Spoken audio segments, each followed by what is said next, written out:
Excuse me, just one question. Eh? Of course I know. To cut a long story short.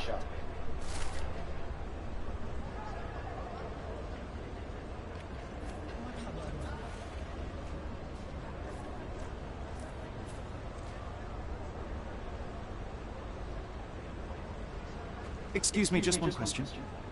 You know nothing of life. Deal with it by yourself.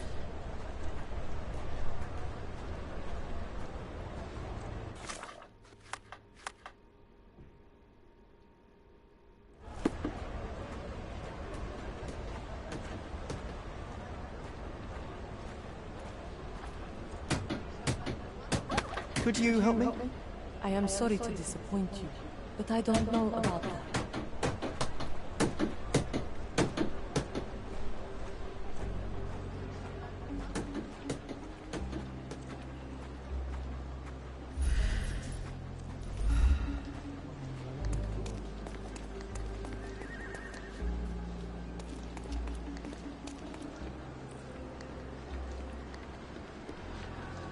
Beasts?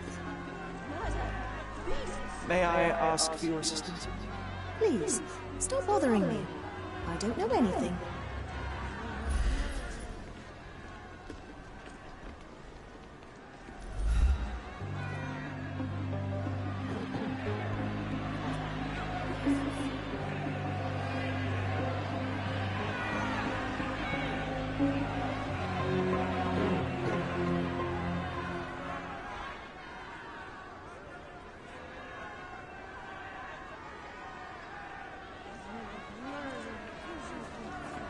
Murderers! They're completely livid. First they come to our land, then they murder our people. Drop her all into the sea!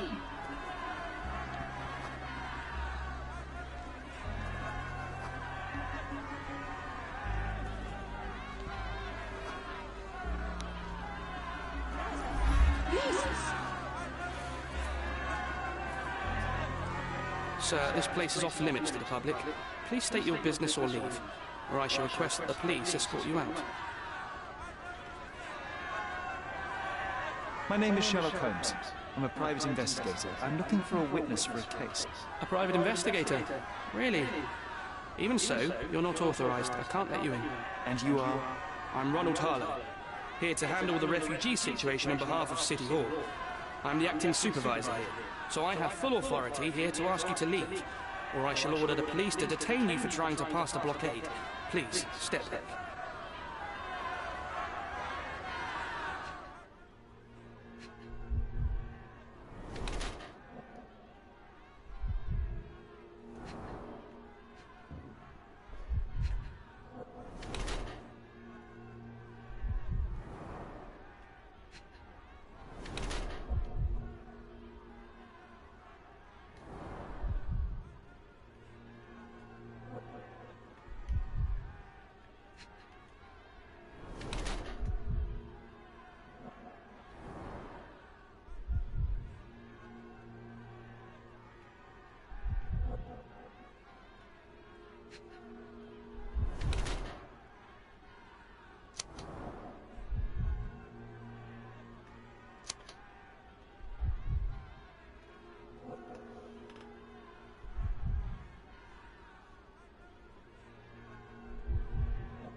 What about the murder that this crowd keeps shouting about? It's mere assumption. I assure you that the situation is under the police's control. I know you want to deal with this in the right way. You are obviously a professional and a responsible person, but you clearly have never handled a situation like this before. I am handling it, Mr. Holmes. Don't question my capability here. And tell me how you do it. You can't even calm this gathered crowd, and as for the police, they're not quite managing it either, are they? You consider yourself a problem solver, but until today, you've been solving problems sitting at your desk in a dark corner of a city hall. Here, you need a more practical approach. What are you driving at, Mr. Holmes?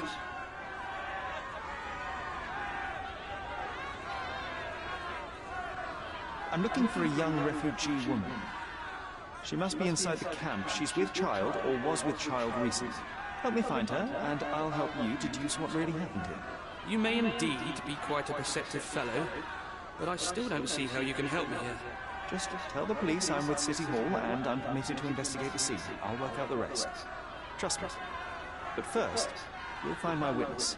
Look, there is indeed a dead body inside the camp. So even if the girl you are looking for is there, all the refugees are now being detained and interrogated by the police. They won't allow you to speak with her. and I can't do anything about that until the situation settles down.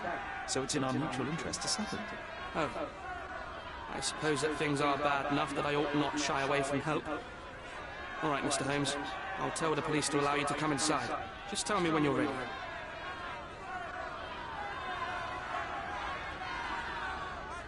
Mr. Harlow, how did the refugees end up there exactly? Oh, so you're not from around here yourself? I've been away for some time, but I read the papers. Yes, this whole story has been in the papers for almost a year now. They were smuggled to Cordona on a ship from Africa. Smuggled? Then why didn't you deport them? The smugglers managed to sneak them to shore and hide them inside an abandoned warehouse. When the police raided the warehouse and found the refugees there, the ship was already gone. We aren't even certain as to which ship it was. We have busy shipping routes with other colonies these days, you see. So you decided to lock them up under a bridge? There was no other option. We're still trying to work out what to do with them. I only hope we'll find a humane solution, and not put them on a raft and float them out to sea.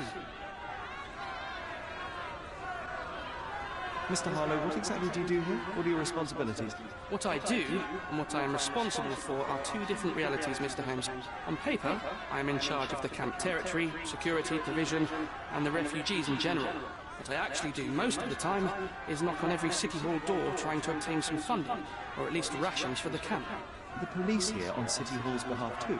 They are, minus those who came here after the body was found. The governor won't let the refugees disperse into the island, so there's a significant police presence guarding the camp. Naturally, they answer directly to the police. I have some influence here, but I'm not their direct authority. I'm ready to take a look at the scene. All right. Go inside the camp and find Inspector Tewkesbury. He's the officer investigating the scene. Tell him I sent you. Say you're an independent expert from City Hall. He'll fill in the details for you. I'll find my way with words. Thank you, Mr. Harlow.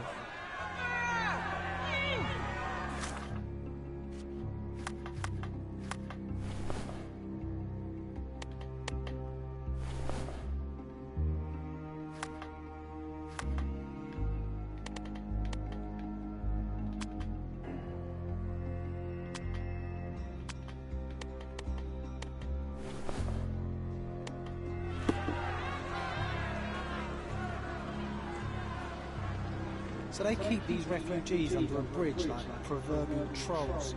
No wonder the people outside are so disturbed.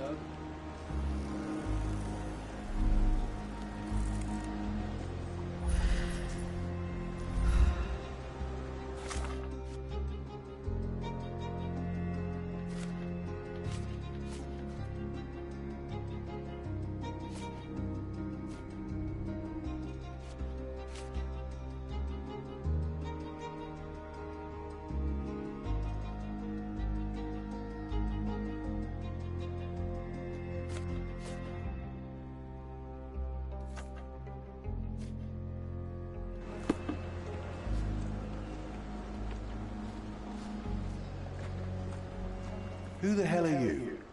How did you get in here? Mr. Ronald Harlow let me in, sir. I'm Sherlock Holmes, a surveyor of refugee affairs with City Hall.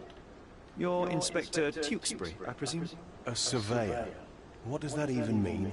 In short, I've been sent to conduct an extensive report on the incident for the Colonial Office, and to assess all the damage inflicted on state property. Got it. Another paperworm sent to count money and get food for archive mold. Go on, look around, but don't make yourself too at home. As if I didn't have enough problems before you appeared. Could you first tell me what happened here? What happened? People from the bridge above the camp heard a woman screaming and saw a mass of refugees attacking a man. Clearly not a refugee. When the camp guards came by, the man was floating in the sewage canal with a knife in his chest.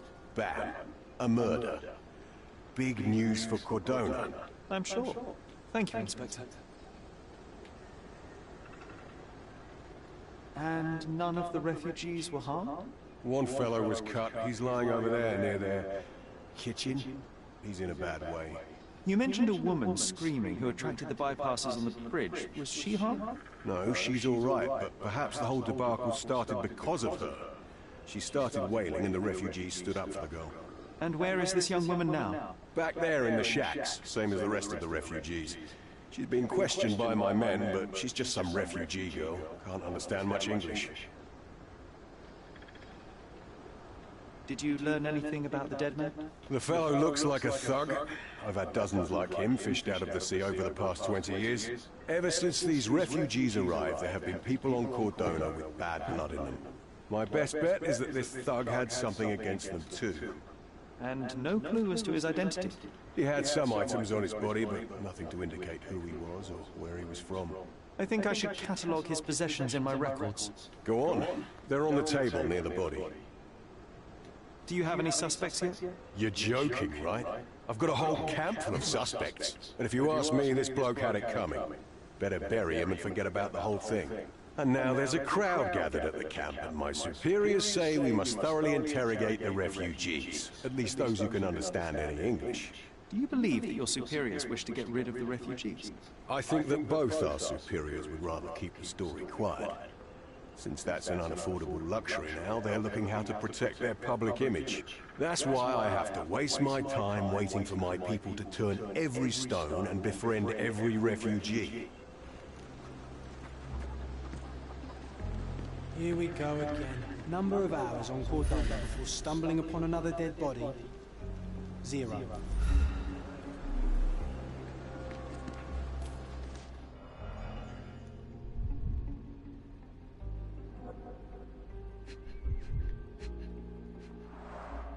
A fresh crack, as if the crate was hit recently.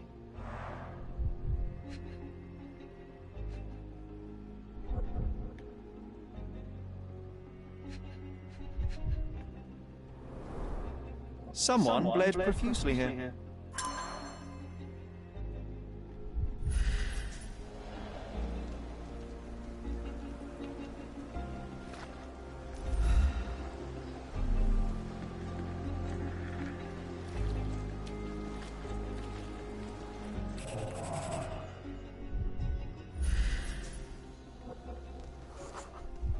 A furrow in the ground.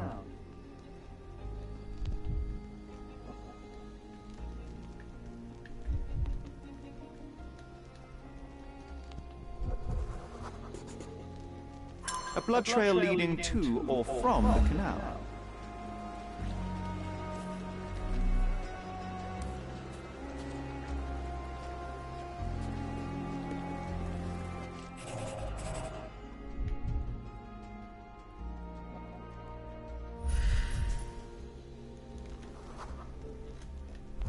Police boots, always happy to trample evidence.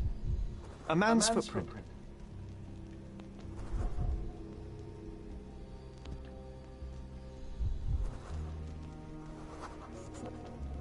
A heavy boot with a worn-out sole.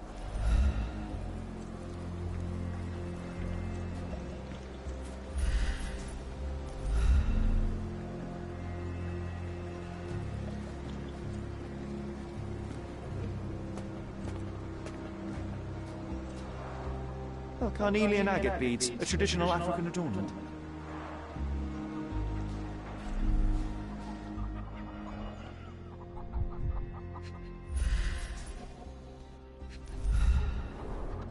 The blood sprayed off the blade after the strike.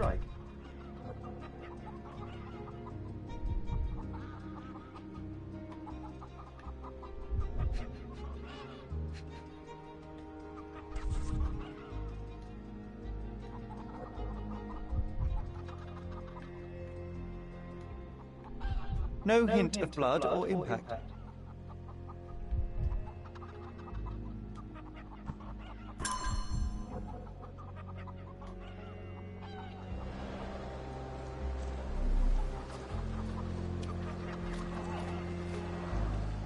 Someone was dragged against their will.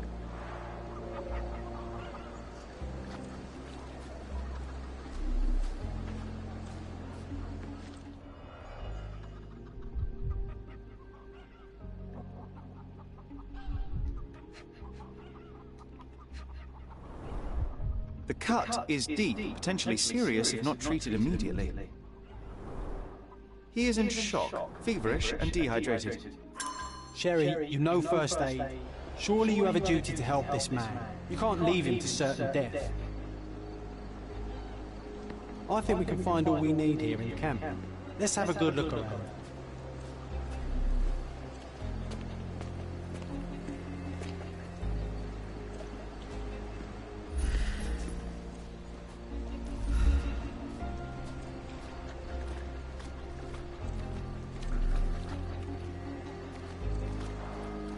Clearly a left handprint here.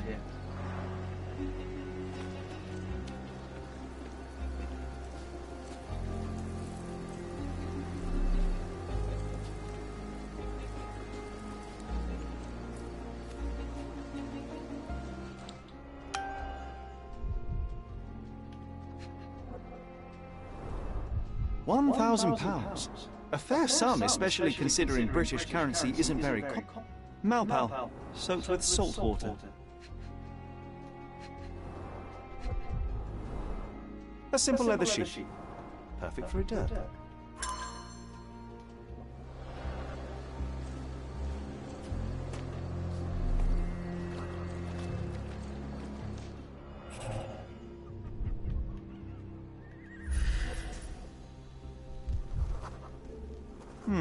Coal dust under the nails. I don't see much coal around here.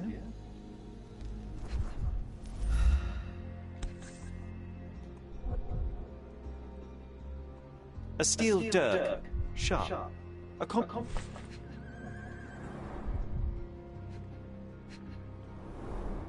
I'd say the blade penetrated upward, however the wound is too messy to be certain. An interesting tattoo. Does it mean something?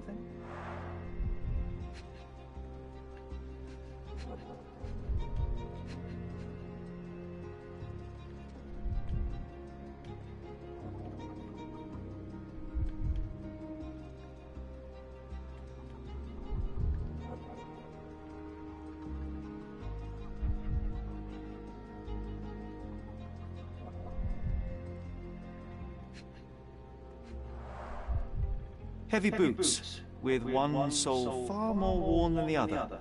This man was Limping John. A violent death. This man, limping. Coal dust. I think we're onto something here, John. You know what? I'd like to understand. What?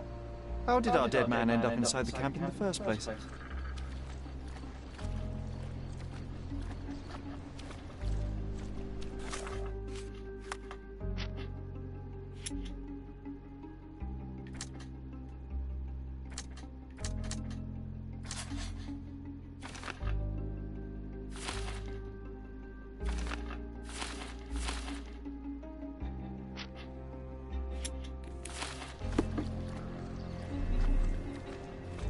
If they find out about the passage, everything.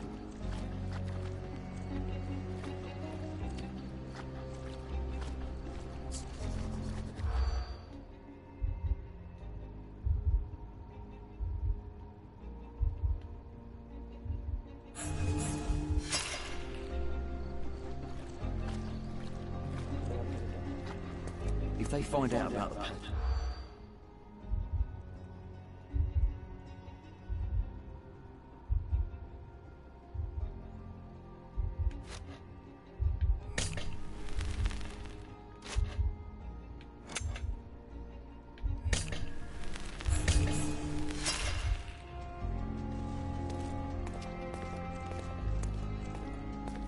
If they find out.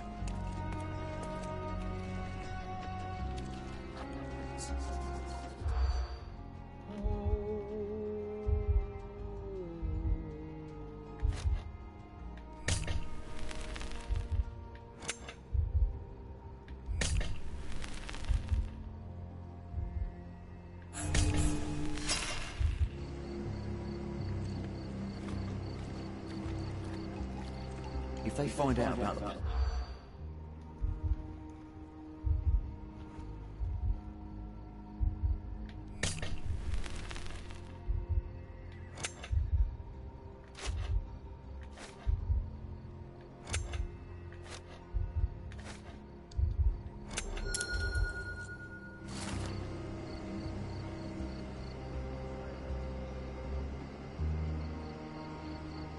Nobody will know anything if you keep your bloody mouth shut.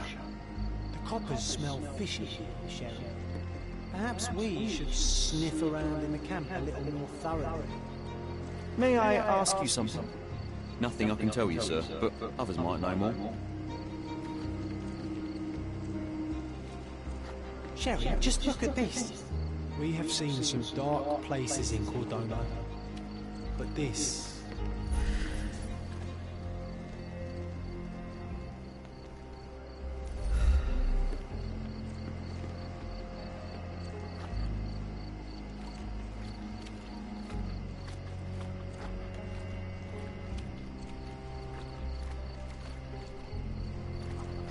Are you able to help me? Nothing I can tell you, sir, but others might know more.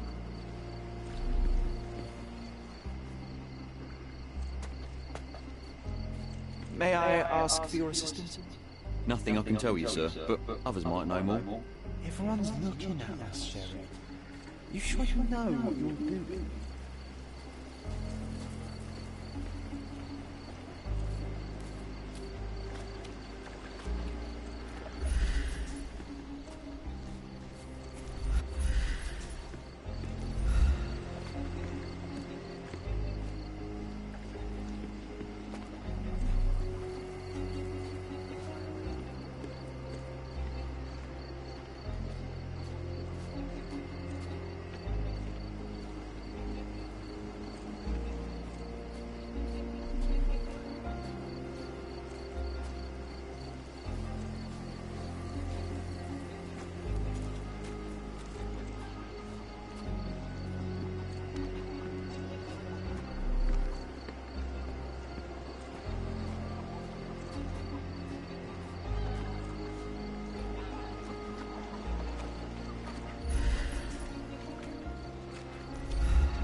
The refugees have been detained and will not leave until all the circumstances are clarified.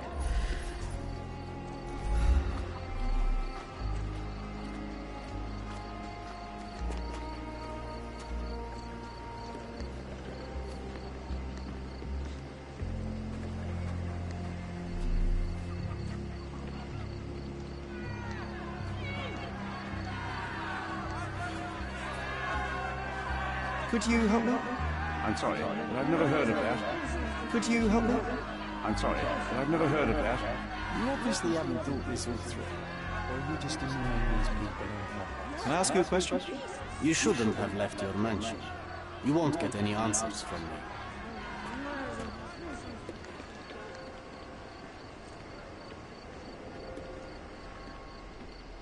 Could you help me? No one listens to us, so why should I listen to you? Oof, bad. You obviously haven't thought this all through. Or are you just annoying these people on purpose?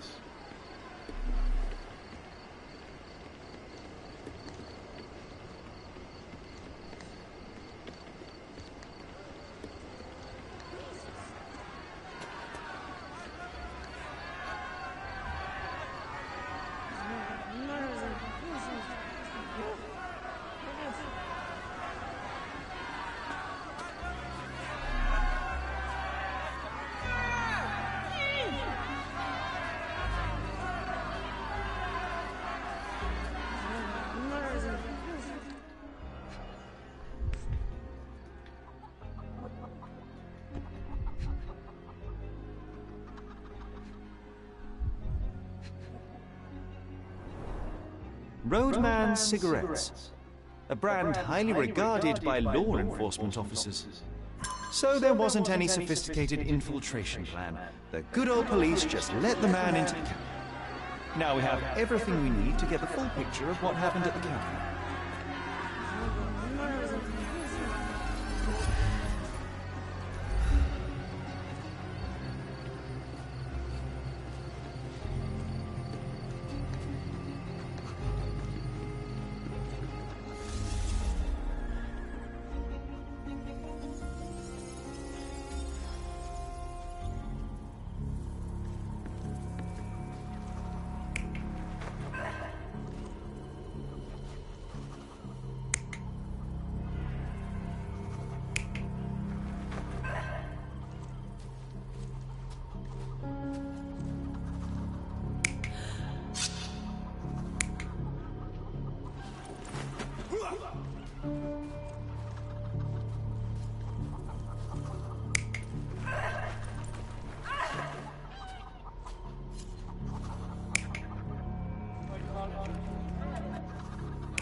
You're not even trying, Sherry. Concentrate.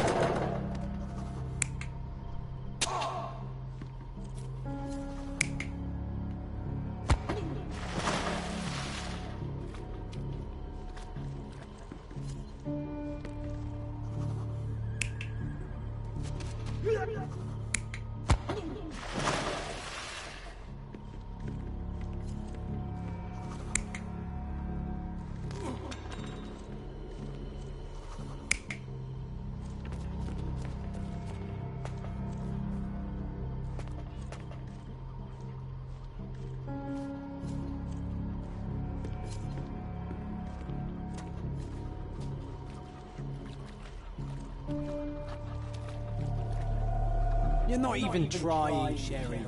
Concentrate.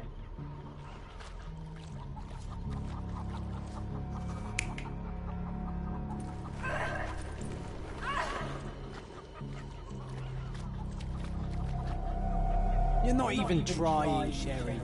Concentrate.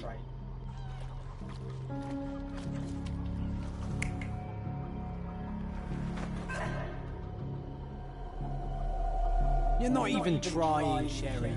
Concentrate.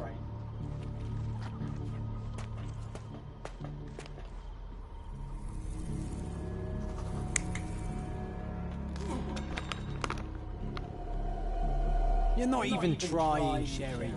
Concentrate.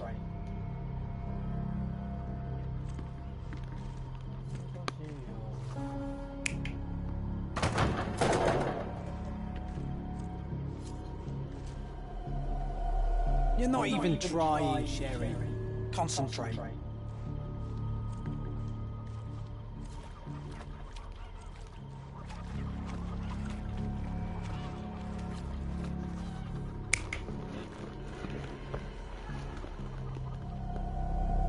You're not even trying, Sherry. Concentrate.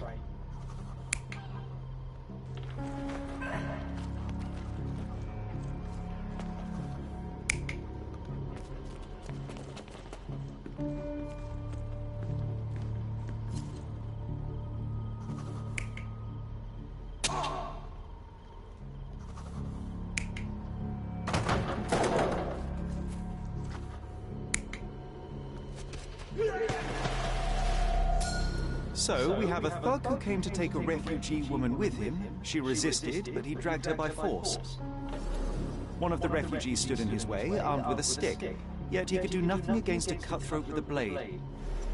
The man didn't anticipate that the other refugees would intervene and stand against him. In the confusion, the woman managed to break free. The thug took fright and fled. He was stopped by the falling crates. He stumbled and fell, piercing his chest with his own blade. However, the wound didn't cause instant death.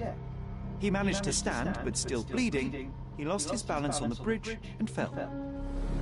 Before all of this, the man had freely entered the camp through the main entrance. The police admitted him after they had a short smoke together. You live by the sword, you die by the sword. In our man's case, it's the same sword.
It won't do any good.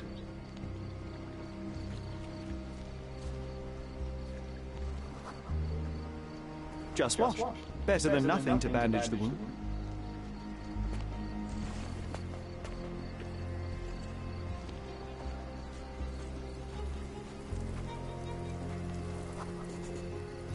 I'll use it to create a solution.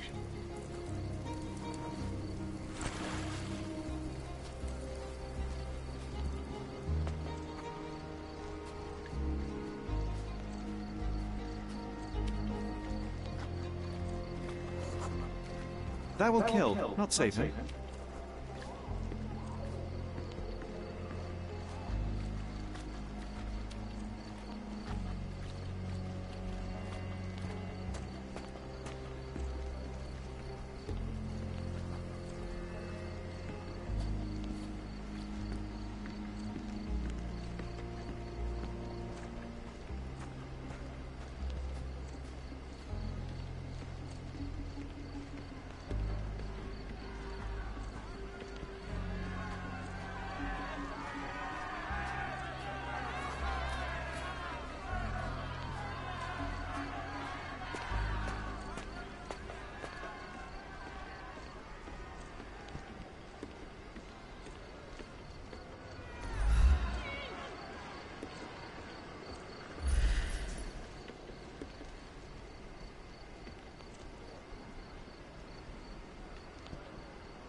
I'm afraid these leaves can only be added to tea.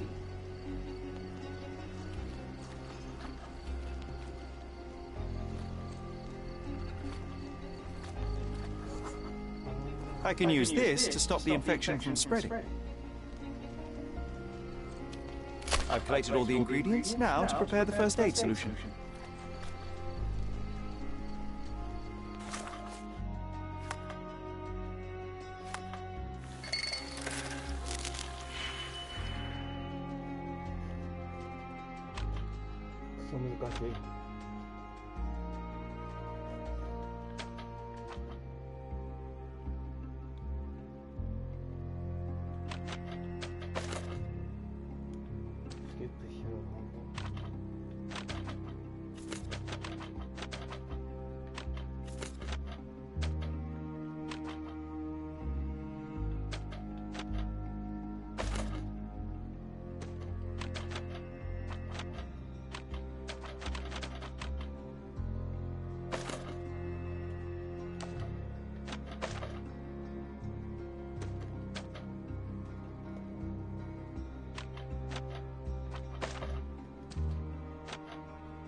Thank you.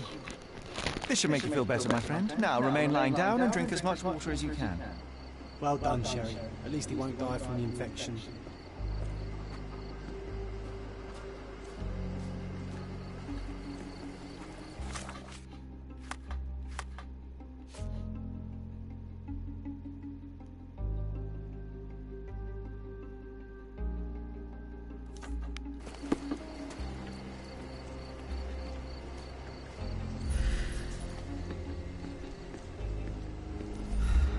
You still here?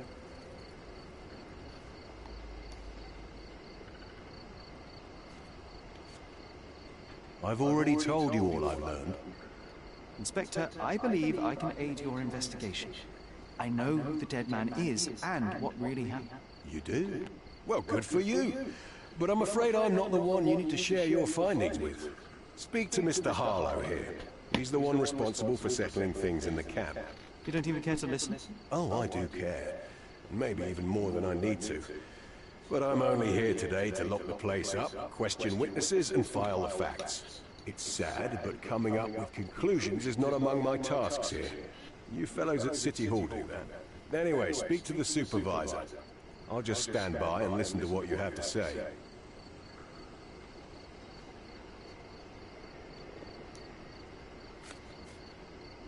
Go bother someone else with this, son. The guards at the sewers were speaking about taking refugees out of the camp. Do you know anything about this, Inspector? Less than you do, obviously. And this doesn't bother you as an officer of the law? I can neither punish them nor put them on the right track, if that's what you're asking. Maybe your friends at City Hall could do something about it, but I seriously doubt that. To be honest, I'm sick and tired of being frowned on for my uniform. If those fine gentlemen you've eavesdropped on are in some shady business, that's on their heads.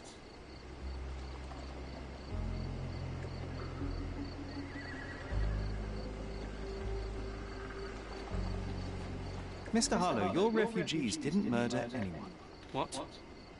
Pray tell me what you've learned. All right, listen carefully. This might solve one problem for you, but will create a few more. Oh, well, that's a great start. The man came to the camp intending to kidnap one of your refugees, a woman.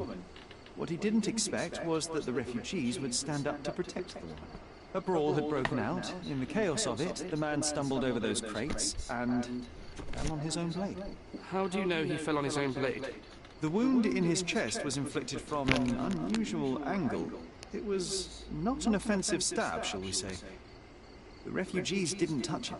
And judging by the blood at the scene, the intruder managed to raise himself but was unable to walk very far.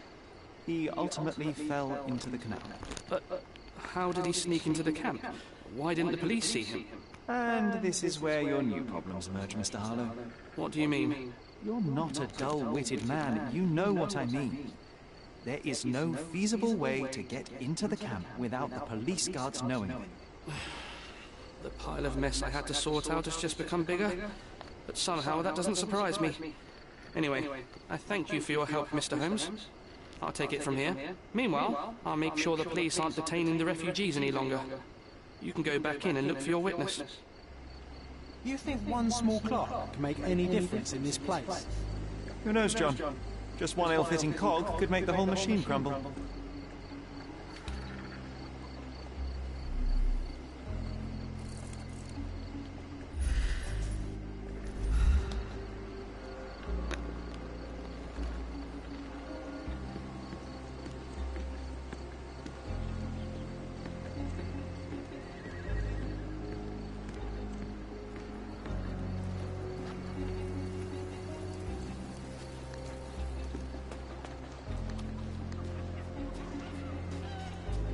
You're the one who tended to our man's wounds.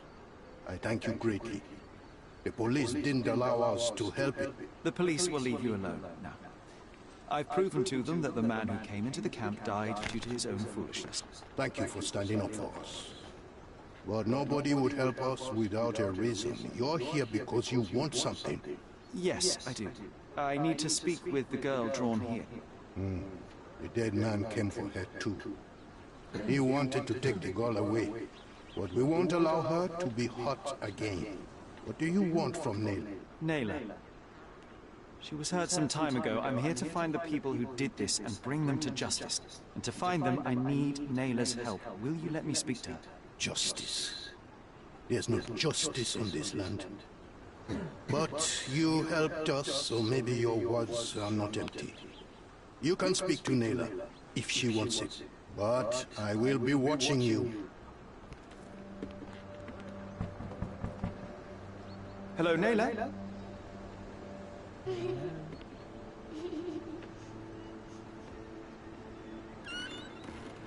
My name is Sherlock. I know someone hurt you. I am here to help. I'm trying to find the people involved and bring them to justice. Please. There is a photograph, and I'm sorry, it is terrible, but I simply must ask. Where did this happen? What can you tell me about these people? Christ, Sherlock. Nayla, I'm sorry. I'm not very good at this. You come here for me, but you are rude and cruel and condescending. A cross. The man had this cross. Now go away. Leave us be. I do not need another white man's help.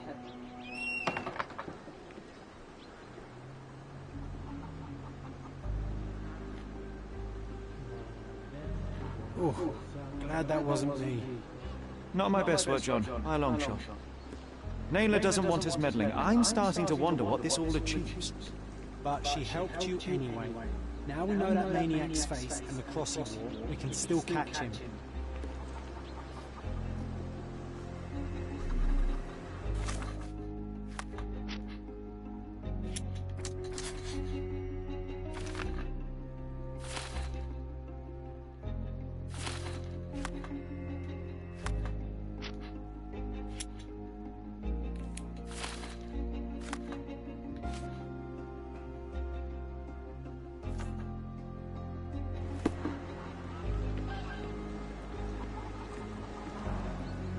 Someone was dragged against their will.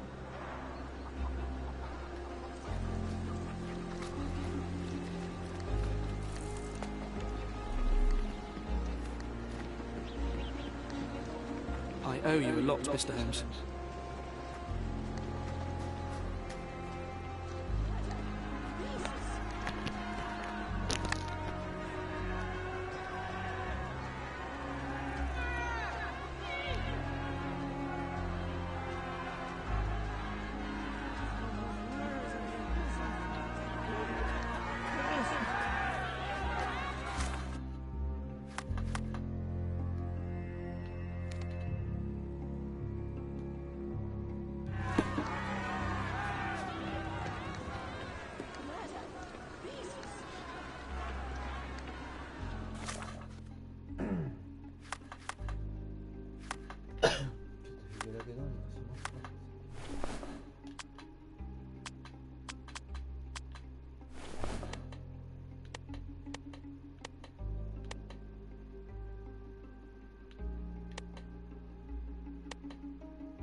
Contest for the guests of Cordona.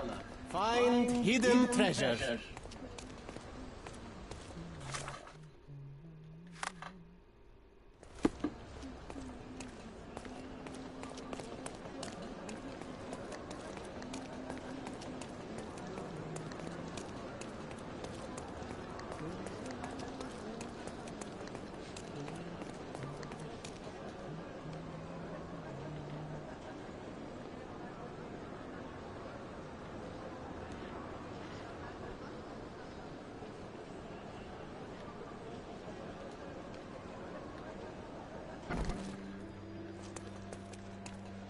Have you found anything helpful?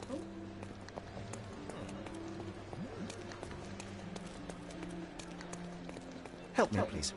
Sir, I don't know. Try asking someone else.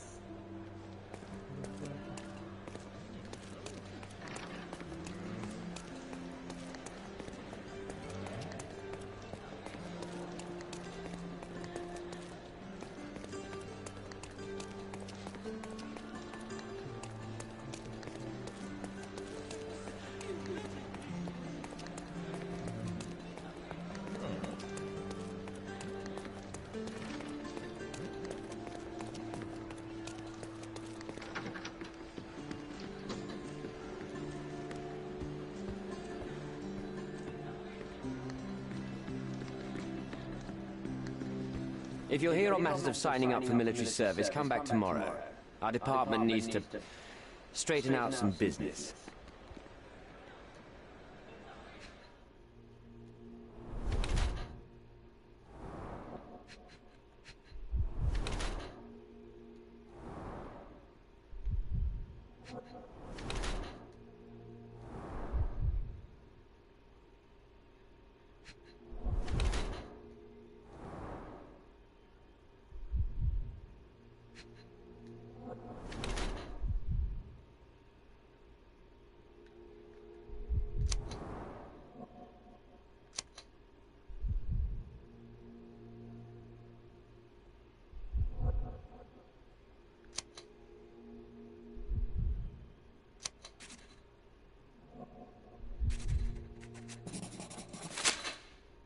Why are you staring at me like I'm a Madame Tussauds figure? Didn't you hear what I just said? You blame yourself for what you did. Won't be any good unless you confess to me, so I'll try to be polite. What sort of did are we talking about?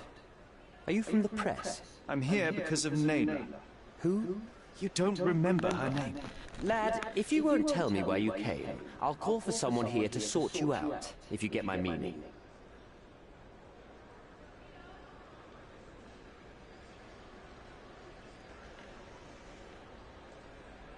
I came to talk.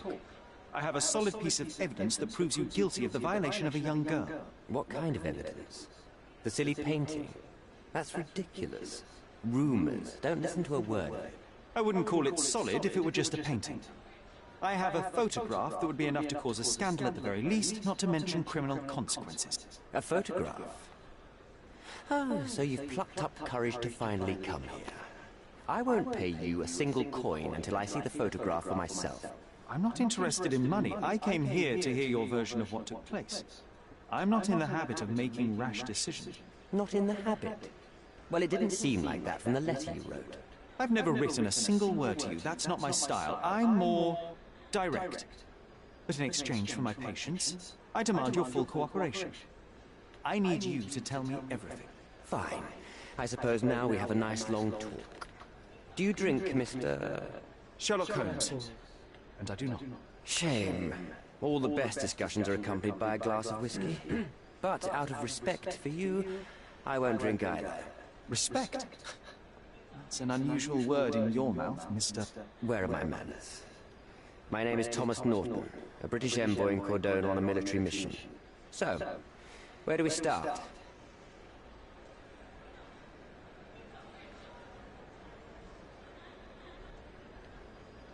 Boniface Mercurio. Does the name mean anything to you? He's an artist, right? The one responsible for the painting that compromises you. I found him dead in his room. Oh, that is bad. Wait, you don't think that I have anything to do with this? You had motive to kill him. Maybe I did, but listen. I know how this looks, but murder? That's on another level. I had thoughts that this Mercutio... Mercurio? Well, him, yes. I thought he could have been the blackmailer.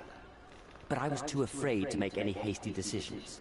There were plenty of ways to fail by making a move, so I chose to wait. To see what he would do next. You have to believe me. I don't believe people, I believe evidence. Then look at the evidence. The painting that depicted you in the image of the devil was stolen by a mercenary. Did you have anything to do with it? I might be a rotten person, sir, but hiring criminals for illicit purposes is not in my daily schedule. and buying the painting in an attempt to hide the crime. Is that on your daily schedule? What would you do in my situation? I would never put myself in such a situation. You're young. I could never have imagined myself in my current position. Yet, here I am in front of you. We all make mistakes, Mr. Holmes. And I'm no exception. So, let's return to the beginning. What happened at the party? I vaguely remember that night. As usual at such parties, you meet people, you talk with them, they invite you to spend some time alone with them. What can I say? I got myself mixed up with the wrong company, and somebody must have mixed some psychoactive substance in my drink. After that, it's all blurry. I completely lost my sanity. I made a terrible mistake which I regret deeply. You don't say. Do refugee girls often appear on the menu at those types of parties? It's rather rare. So you didn't attend the party to engage in an exotic experience involving a vulnerable woman unable to accuse you of assault? I would never have planned such a terrible thing. What happened was just bad circumstance. You mentioned blackmail. Tell me about it. All right. A couple of days ago, I received an anonymous letter. It said that in the art gallery at Caravansary there exists a painting that incriminates me. The blackmailer made it clear that if there is a painting, then a photograph exists too. And I should be wary of what it might do to my reputation. What does the blackmailer want from you? Money, of course. What else do such people want? Needless to say, I don't remember anyone taking photographs at the party. Up until the last moment, I hoped he was bluffing. But he wasn't, as you've just proven to me. Show me the letter. I burnt it as soon as I read it. I've left enough evidence. There's no need for any more. Mr. Holmes, I've built my entire career on hard work and uncompromising dedication to the crown. I made a mistake, but I'm not a villain from some cheap adventure fiction. By putting me behind bars, you will benefit precisely no one. Rotting in prison is the least you deserve, but I have a better idea. You will make amends and help the ones you hurt.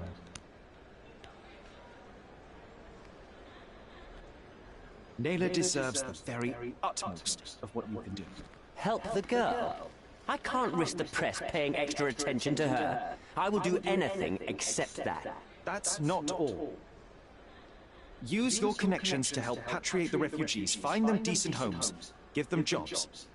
There must be a meaning to your position and my decision. Yes, all right, I can do that. So, will you give me the photograph now? I need to think this all through. Don't do anything foolish in the meantime. What makes you think you can decide what's best for these people? Such is the arrogance of British imperialism. I take your point.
Come on, it's not like we've got anything better to do.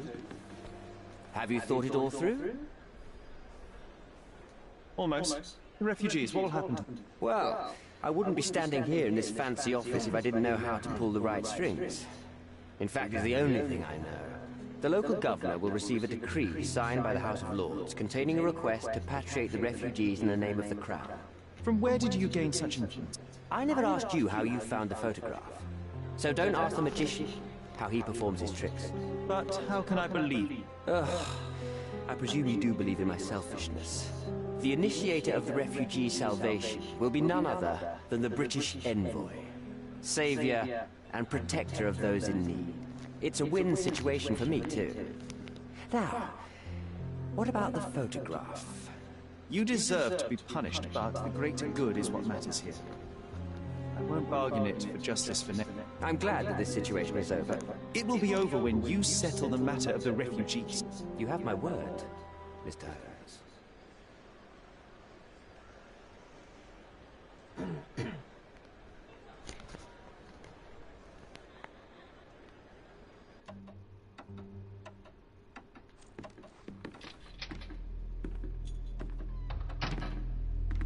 Mr. Holmes, you've returned. Have you uncovered anything new about the theft?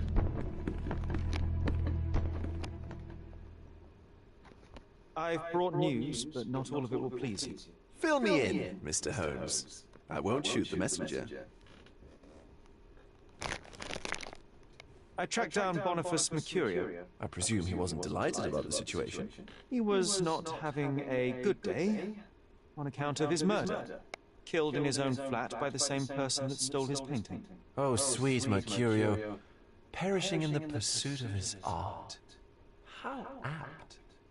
I will miss his exceptional sense of humor. I located the thief, but found him rather cold. He was tight-lipped about the painting, too. Ah, he's dead. How very droll, Mr. Holmes. One presumes you were not responsible. It was an accident at the refugee camp.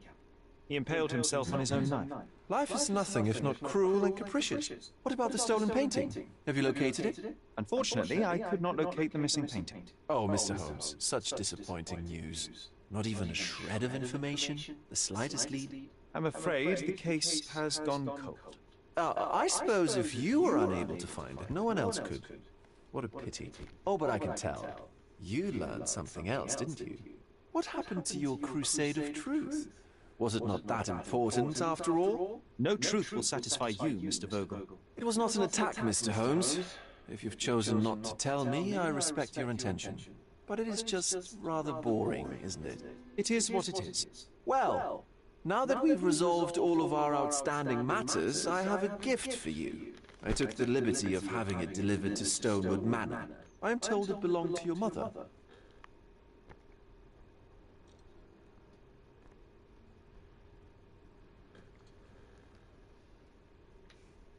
And what exactly have you sent me? Frankly, I'm not sure how to answer that. I trust you'll know. Previously, you mentioned there may have been more to my mother's passing than consumption. It appears you were right. Oh dear. I'd hoped to be wrong. She was unstable, mentally unwell. She required sustained, specialized treatment, but her madness persisted. I knew that Violet had disappeared from the public eye, but had no idea of her suffering. I cannot imagine what you're feeling. I'm fine.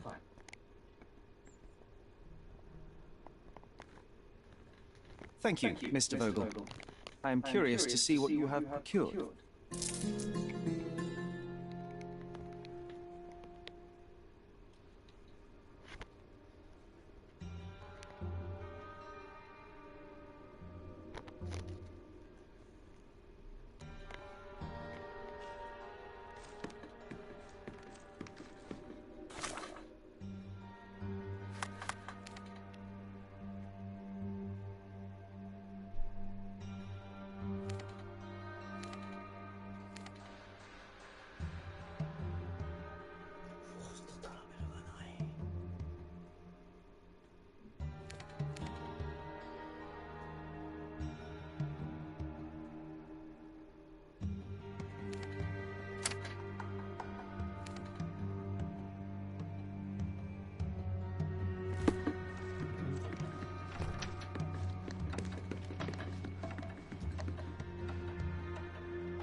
Mr. Sherlock Holmes, I presume?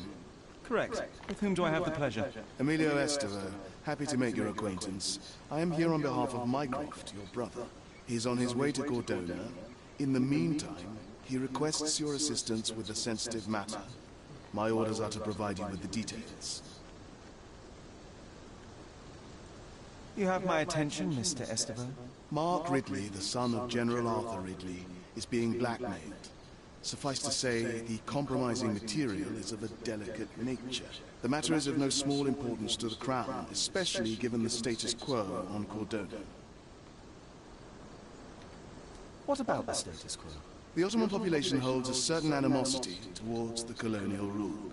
It's been this way since we took over the island. General Ridley made concessions with their leaders, but I'm afraid we are still teetering on the edge of open hostility. What does Mycroft want me to do?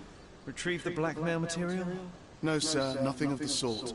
Mark Ridley is meeting the blackmailer atop the old city bridge tower.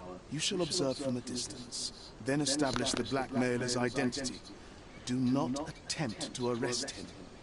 We'll handle it from there. Saving the best for yourself? Fine. There is a cafe just over the bridge that provides a good vantage point. Please report to me when you are done. I'll be waiting for you here, and remember, discretion is of the essence.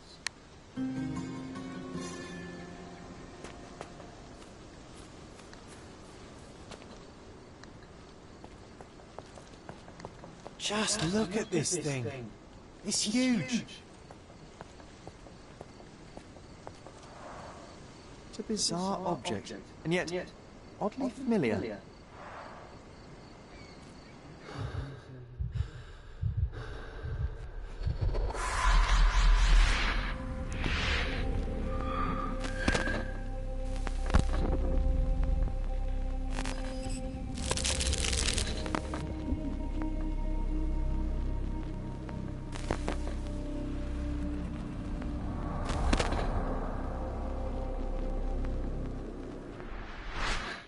Did you just remember something? Yes. A room full of curiosities and artifacts. I think I can find it in the manor. Sherlock. So, you continue to pursue the imaginary. I had hoped you might have got all this out of your system by now.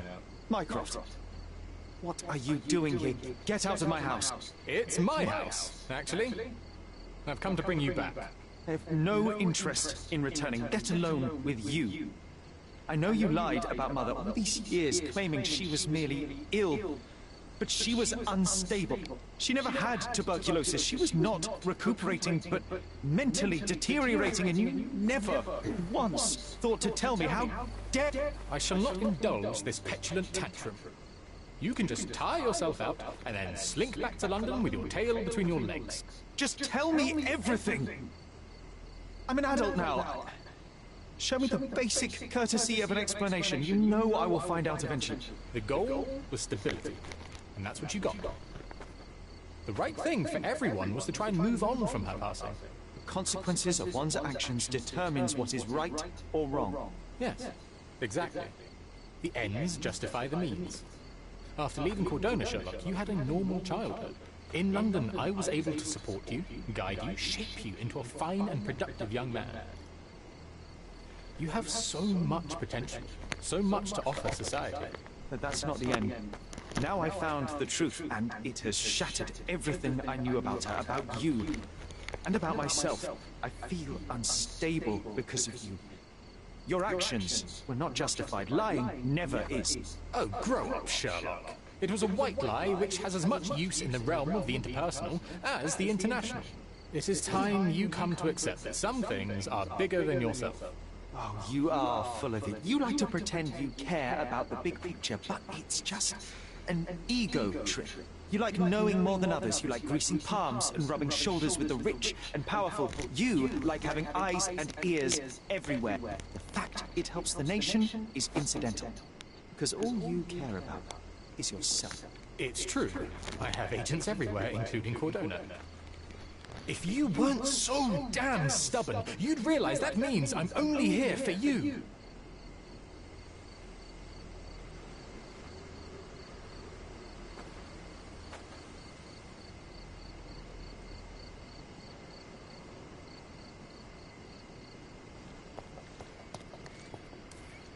Just look at this thing.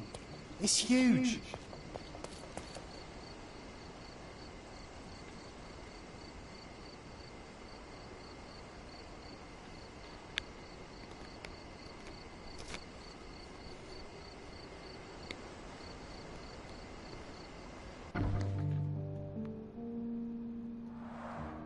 Mycroft's umbrella, the only outgoing thing in his wardrobe.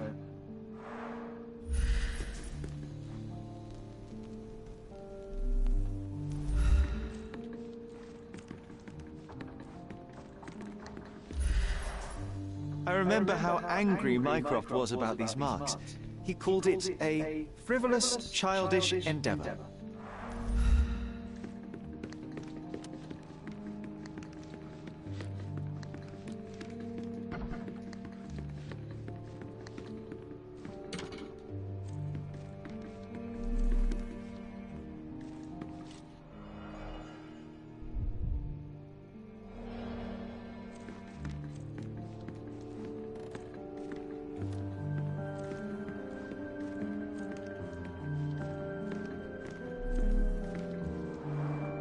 Looks like it was damaged by a blunt object.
The first chemical laboratory I ever made.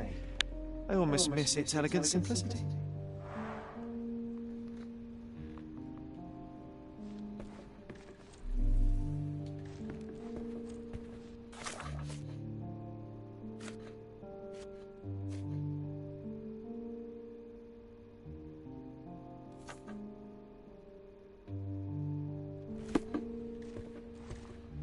A magnificent tool made for a spurious purpose, staring into the sky.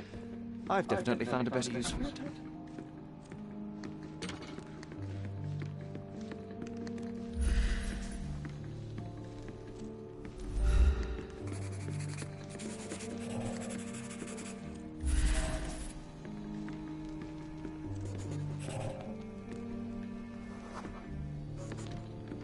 I remember returning home with a pair of perfect sticks. We wanted to turn them into training swords. Oh, that's right. We stood there, frozen, staring at something huge in the main hall.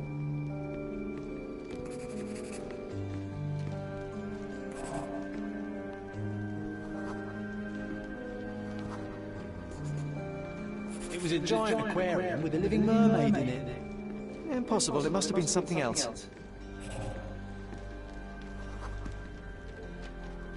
Oh, of course, that mortifying hoax presently taking up space in our front yard. Well, fine. Your memory's better than mine. But I'm sure we started examining it immediately. And someone else was around, too.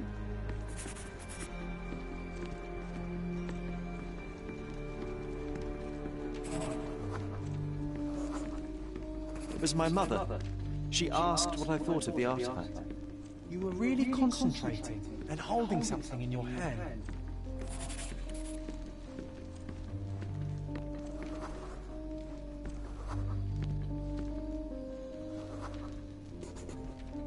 I inspected it with a magnifying glass and was able to confirm it was made of two different skeletons.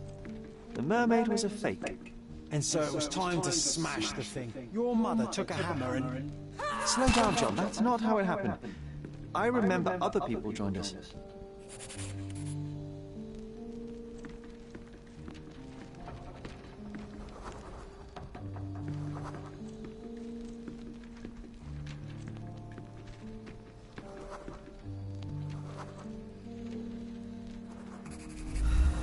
The workers took the artifact and placed it into the Cabinet of Curiosities. It became part of Mother's collection of fakes. She always said that the truth lies in the details. This mermaid helped me to learn that.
Another one.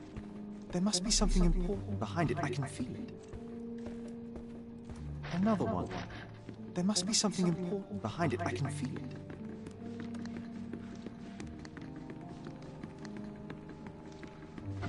Ah, yes. My mother's studio. She was an authenticator, and this was her cabinet of curiosities. I never saw the point. What does it matter if some artifact is real It was a polar bear. It still exists. The white paint on the brown fur wasn't noticeable.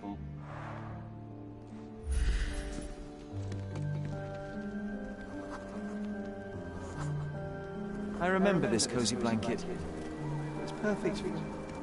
Wigwam! Oh, that was a joy to build them. Imagining ourselves as wayfarers on the other side of the world.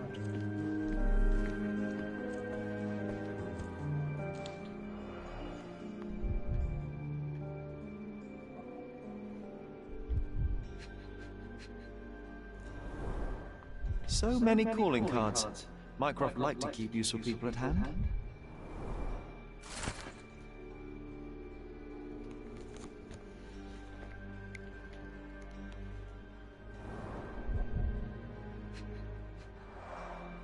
This drawer was always closed. Only Mycroft knew how to open it. I remember we tried to break it open and spy on it, but alas, had no success. Maybe today's the day. Oh, Sherry.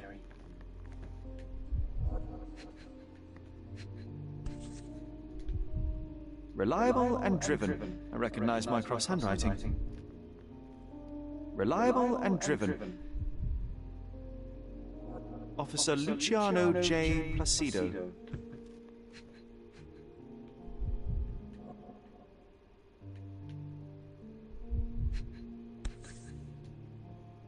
Carefully opened.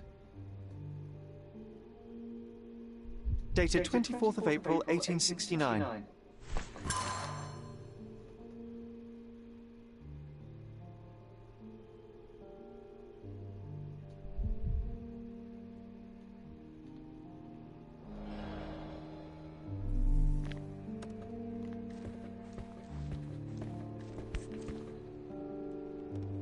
(1852), Bingley, West Yorkshire. This photo caused a lot of fuss. My mother spent some time to prove it was a fake.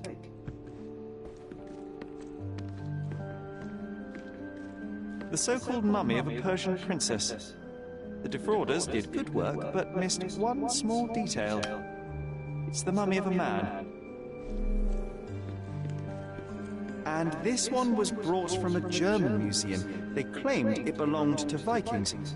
Nonsense, of course. Vikings never had horns on their helmets.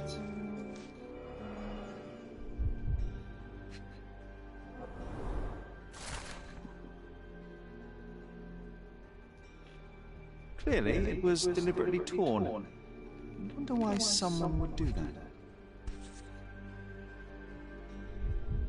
The Tulpa, Studies in Tibetan Mentalism. An impressive number of bookmarks. Someone was rather obsessed with this subject.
The full-plate armor of Sir Robert Saunford. I was told my father won it in a wager. Armor is armor, but look at his sword. Oh, how badly I wanted to wield the blade. Mother said this was among the hunting trophies of a Scottish Viscount. I'm starting to remember something. So he tried to persuade everyone that his forest was inhabited by these beasts. It would have been thrilling if it were actually true. Watkinson and Holman, Chapter 1, by Wallace Dioram. Oh, Mycroft. You always act so serious, but then when... John, if I remember correctly, you couldn't put this book down.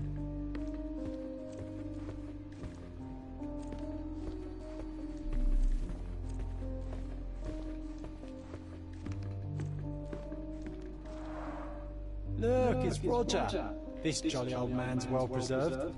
He even looks refreshed. I doubt he drew much interest at the auction. That's for the best. I'd be upset if he fell into the wrong hands. An archaeological find should be here. It's far better than beneath the old city walls.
I used this ladder to look at the top shelf, right?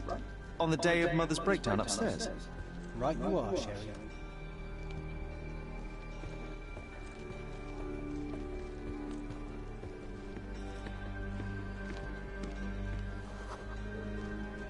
We heard a noise. I can't recall of exactly what.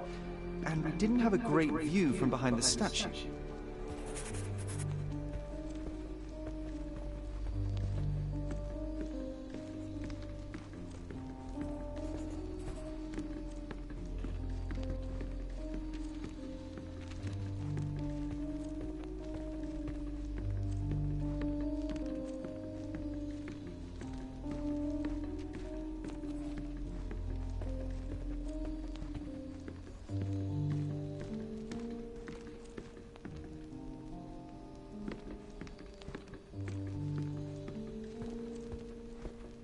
It's a pity how many amazing things are missing from this room.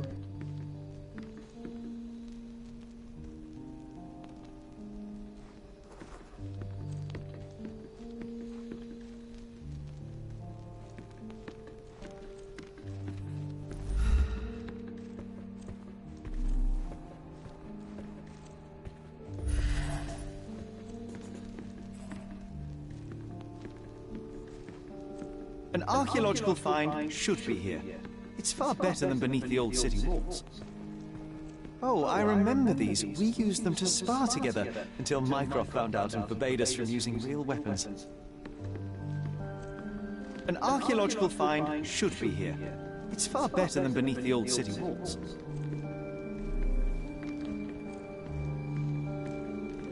An archaeological find should be here. It's far better than beneath the old city walls.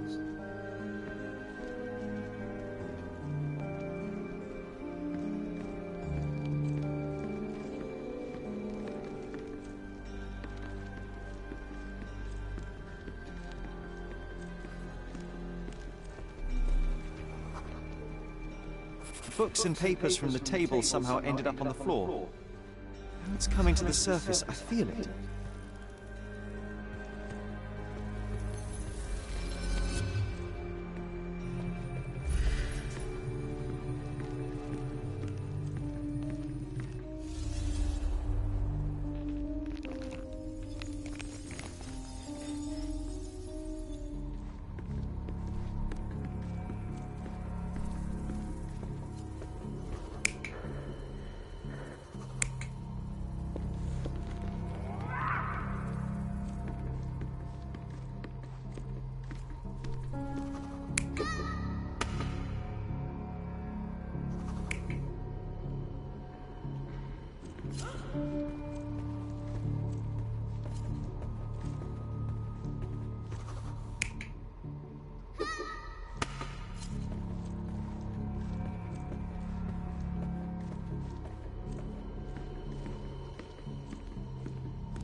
You're not even trying, Sherry.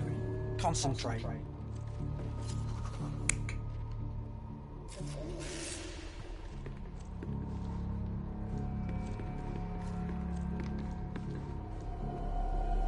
You're not even trying, Sherry.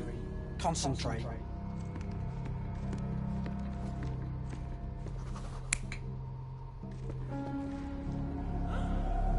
You're not even trying, Sherry. Concentrate.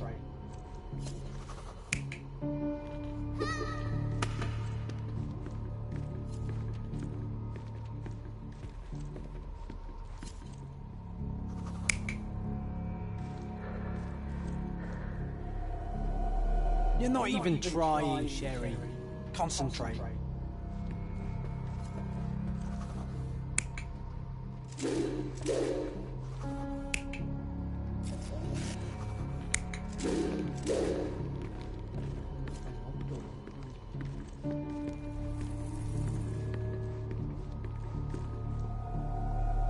You're not even trying, Sherry. Concentrate.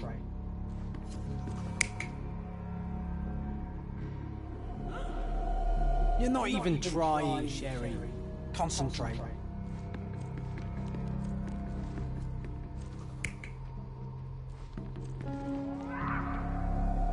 You're not even trying, Sherry. Concentrate.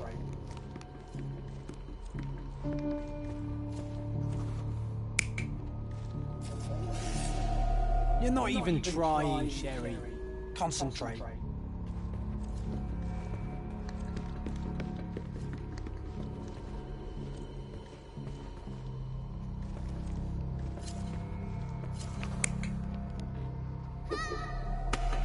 You're not even trying, Sherry. Concentrate.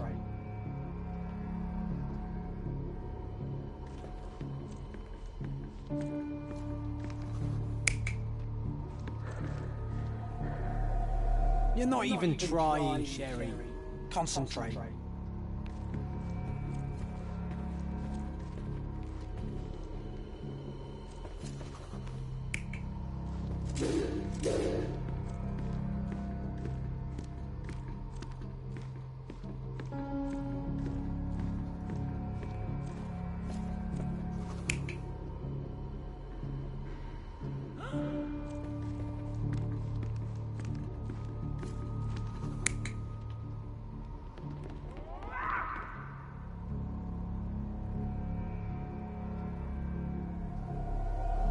You're not even trying, Sherry. Concentrate.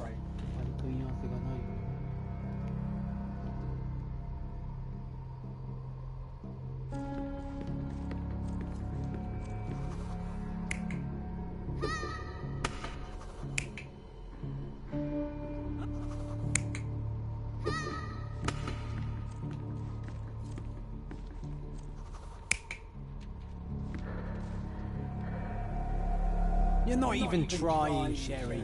Concentrate.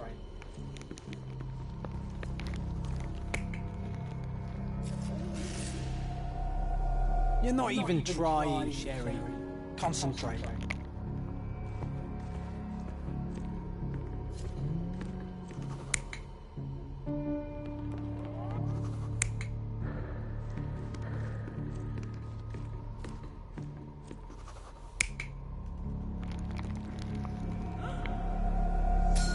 Come on, Sherry. Let's go outside.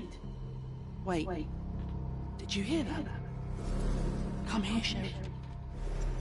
You call this progress? Charlatan, amateur. I'm not letting you anywhere near my mother again. So there was a quarrel between you.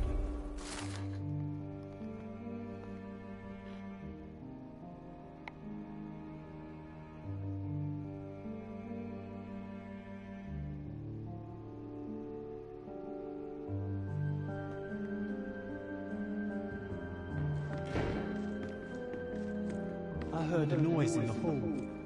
Let's check it out. Mother said this was among the hunting trophies of a Scottish Viscount.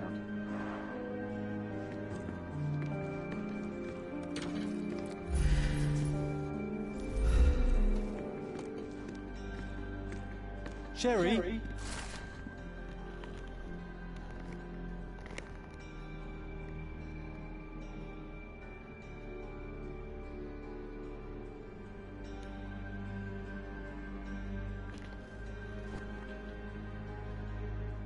An invitation to come to the mask.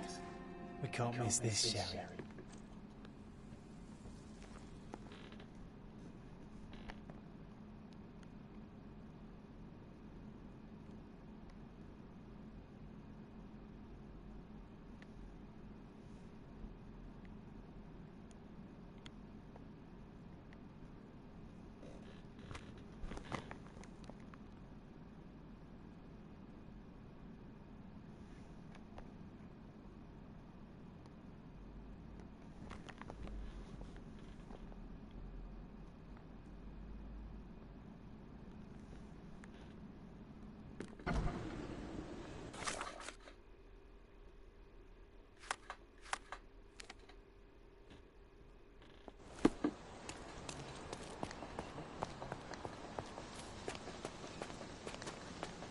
Do exercise some restraint, Mr. Holmes. Find the who's and we'll handle the whys.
Welcome to the Manchur's mansion.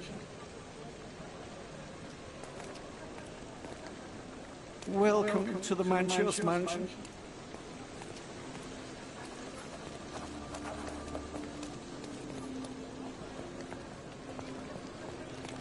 I'm so sorry, but this is a costume party.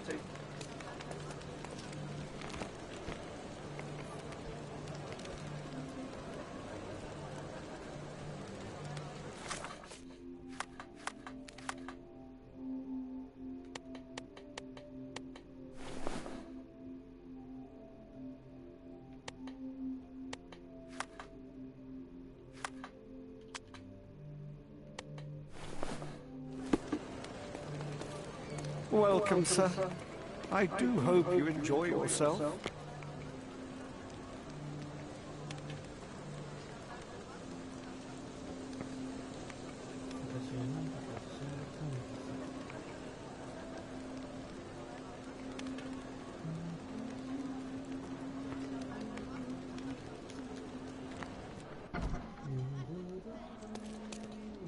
Enjoy the evening, sir.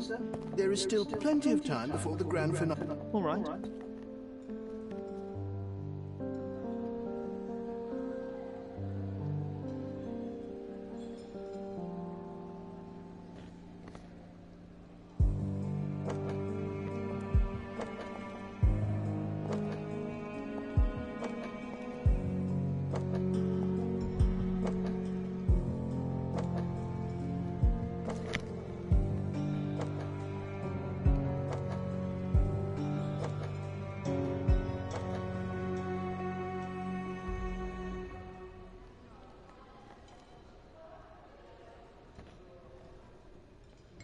What if I write an article about these people here?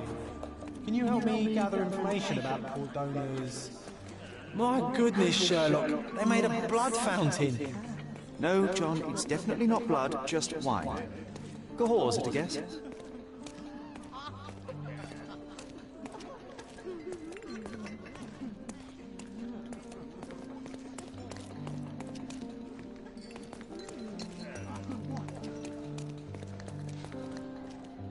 Curtains do not guarantee privacy. And you still need a crack, despite being ethereal. Do you know what was here before Manchur's?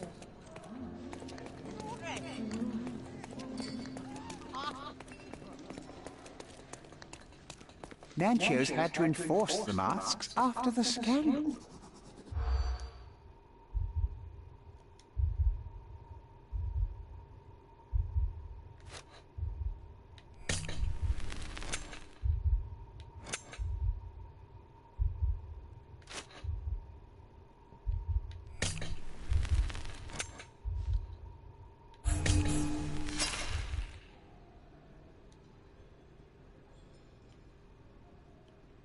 Manchur's had to enforce them.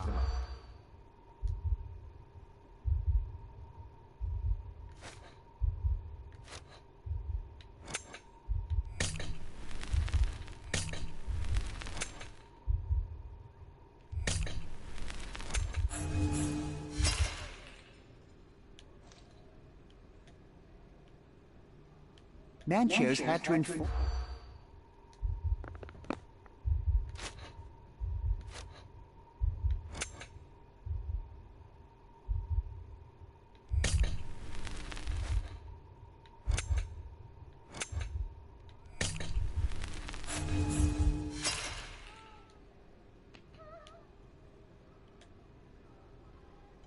Manchur's had to enforce the mark.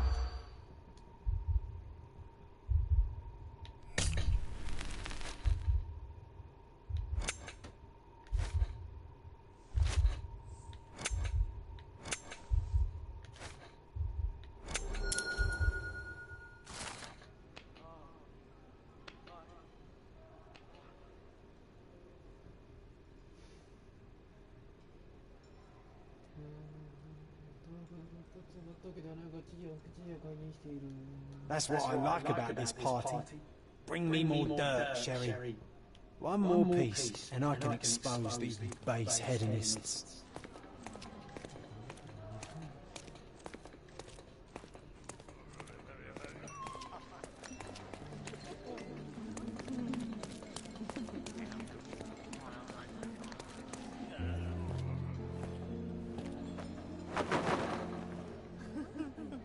Sherlock! Friend! I wasn't sure you'd come.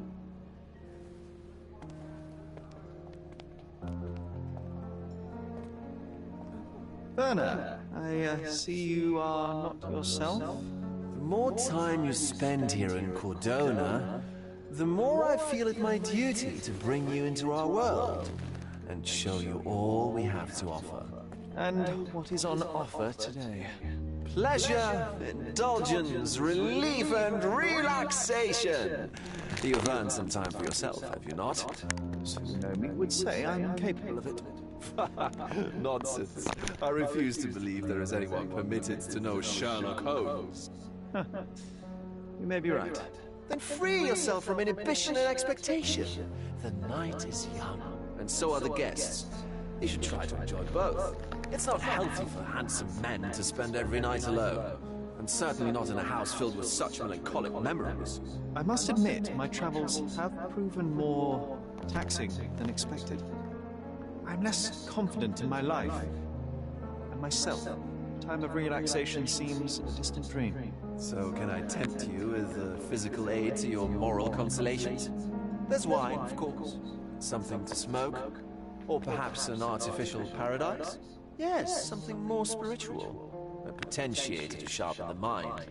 A 7% solution of, well, that'd be telling, but you must try it.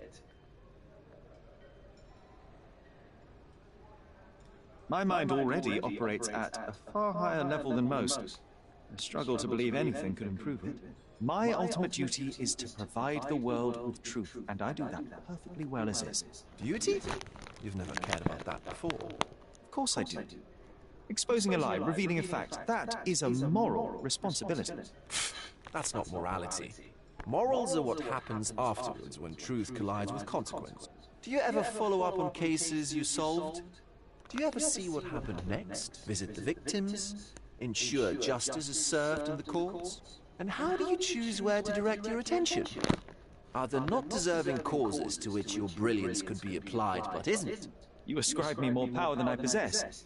I have a narrow skill set and work within that mandate. What occurs afterward is irrelevant. With every action or inaction, you place a finger on the scales of morality. Many in the city would see you as abdicating your responsibility. I haven't. Not me, of course. Morality is subjective, just like truth. There is little to be gained from indulging in it, and far better things to indulge in. Now I must insist on easing any burdens I've placed upon your shoulders. Show yourself a kindness, and try this rather delectable concoction.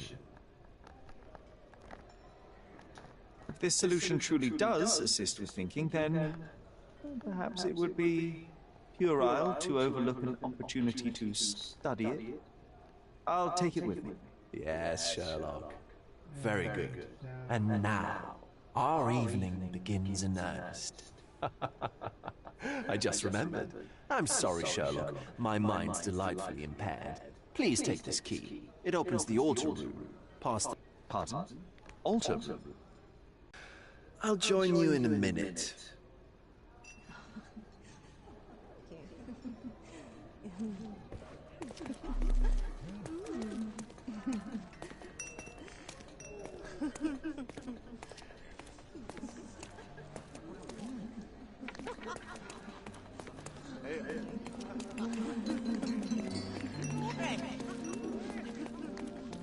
You know what was here before Manchio's family bought it.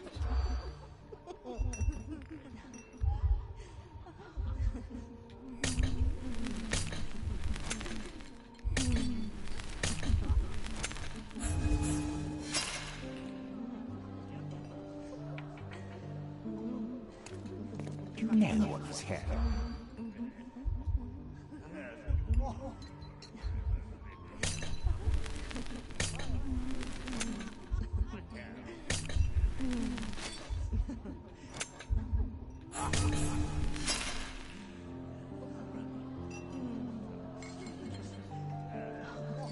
You know what was here.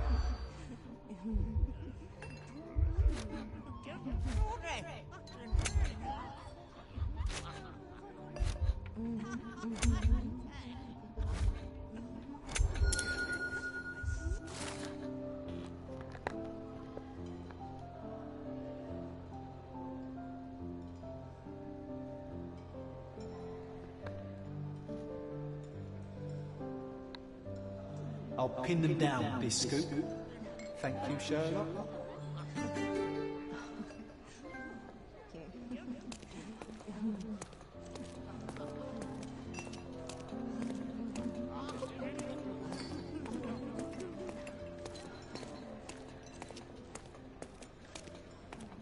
Enjoy the event, sir.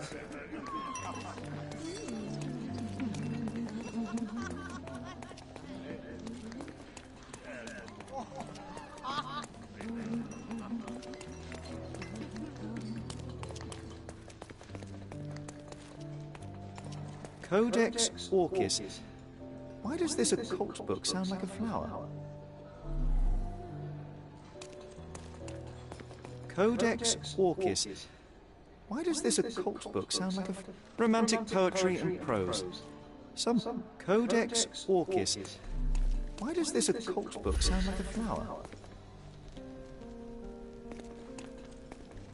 These medieval botany and chemistry books look even more satanic than the occult ones.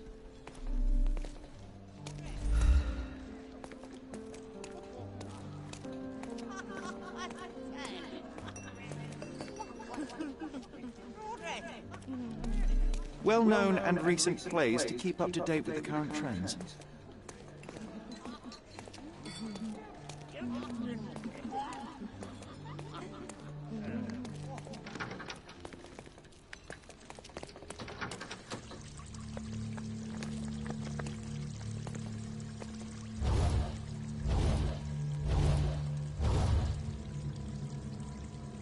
My God.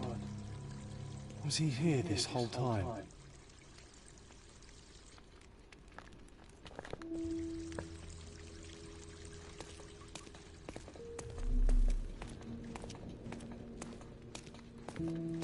The sign reminds me of the astrological symbol for Mars. This one looks like a twisted symbol of Venus, drawn in a hurry. The ointment smells mouse-like. I presume it is an aphrodisiac prepared from a Spanish fly. The ointment smells mouse-like. I presume it is an aphrodisiac prepared from a Spanish fly. This elaborate box must be for the ritual dagger. The herbs here are Salvia divinorum. They have a slight hallucinogenic effect to emphasize the ceremony.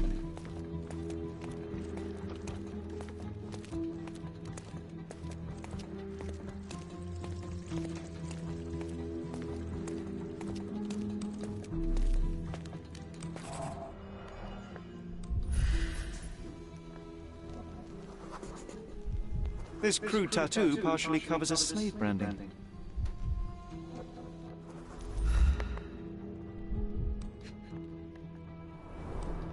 A blunt force trauma may have suffered an internal hemorrhage.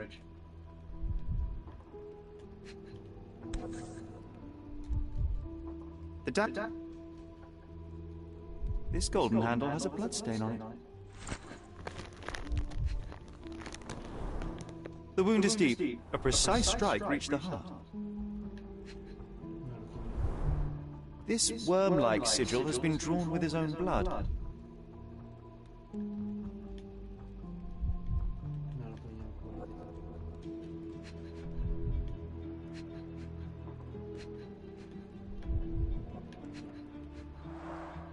The victim has clenched the fabric so firmly in his fist that it's nigh impossible to remove it. He died right here.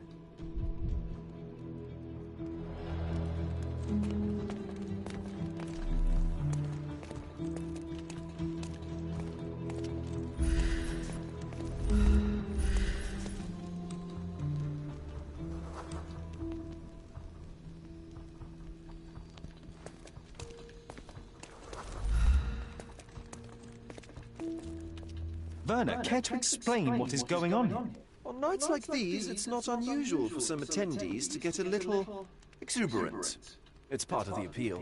Unfortunately, it appears things have gotten out of hand. Yes, some are more prone to bend the rules of morality.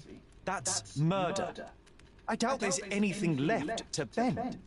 Why did you not tell me immediately? We were chatting about trivial matters for some time. If I'm completely honest, Sherlock, I've consumed a rather potent cocktail of substances. My attention slips and drifts. But I'm glad I thought to call for you. You sent me a disguise. Oh dear, did I? Well, since I found the body, Mr. Manchios has agreed that you can investigate the matter. I promise my mind will behave itself going forward. All right. Pull yourself together, Werner. What is it about these nights that you are so eager to share with me? Well, they're not always in the evenings, but they are in the shadows. People gather to test their boundaries in a safe and consensual atmosphere. Often with more stains than your typical crime scene. But that is the point. Who are we to judge? I suppose that's fair. What about today, then? Was anything different? Well, I was invited as a special guest. It was supposed to be a time of both divine and carnal pleasures. A scratch for every unconventional itch. I imagine you're reeling from your shattered expectations. On the contrary, there is still spectacle, stimulation, and release, merely in a different form. I like to let life entertain me. Or death. Mr. Manchios is the owner of the manor, yes? And the host of Cordona's most memorable parties. He promises even the ugliest guest a partner for the night. And for the ones with more unconventional tastes, Mr. Manchios provides other services. What a caring person. You cannot begin to imagine. How did you discover the body? In between guzzles of alcohol? I was set to perform in a fecundity rite with Fabio, and came to inquire further. It was a staged ritual where he was to play the principle of life. And the rehearsal was unsuccessful? Who knows? I found him alone on the altar, his blood dripping to the floor. And then? Then I called Mr. Manchios. He was panicking, so I told him about you. We left the room and locked the door. Then, we were... filling time? Waiting for you was stressful. We indulged in some simple comforts. Overindulged, perhaps.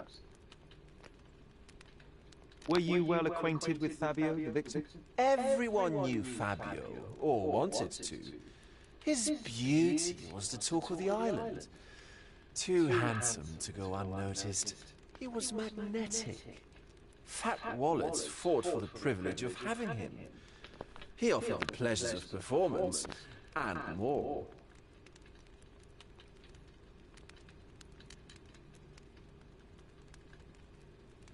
What about the fertility ritual? There was something about Fabio being a principle of life. Fabio was supposed to portray the beauty of life's origin. Flowers, oil... Not this travesty that seems straight out of the Inquisition. So this ritual is not the fertility rite. What was it meant to look like? It begins with a woman lying naked in a flower bed on the altar. She represents Gaia, the earth. As I cover her in oils, we chant for the principle. As our calls reach a climax, Fabio enters and copulates with her. After he finishes, I stab her with a dagger. That part's just pretend, of course. But the intercourse is not? I did not expect you to be such a prude. Are you a virgin? It is nothing to be ashamed of, but it would explain the color of your cheeks. The fertility rite marks the start of our festivities. The principle of life is beautiful, intimate, essential. It must not be stopped. Yet it appears that someone did stop it. What about the naked woman? Can you tell me anything about her? Oh yes, Matista. She's one of Fabio's compatriots and a performer too. I haven't seen her today, actually. When you discovered the body, was the door open? No, it was locked. Oh, that reminds me. It's a minor detail, but the first time I came to speak to Fabio, I left without entering, having been unable to open the door. You didn't have the key? No, I had it. Don't look at me like that. I was mostly sober. I suspect there was a key in the other side of the door, blocking the lock. That detail may very well be major, Werner. Well done. So you returned later, only to find the lock was not blocked? Correct. After an hour had passed, I tried again and was able to unlock the door. That's when I discovered poor, handsome Fabio. The police remain unaware of this tragic event? Some of them may be hiding behind their masks. They conceal many things. But we didn't want the authorities to create more problems. Besides, after a few cocktails, their incompetence will have soared to new heights. How do you know I even want the case? I promised you relaxation. If there's one thing I know about you, Sherlock, it's that nothing soothes you more than a good mystery.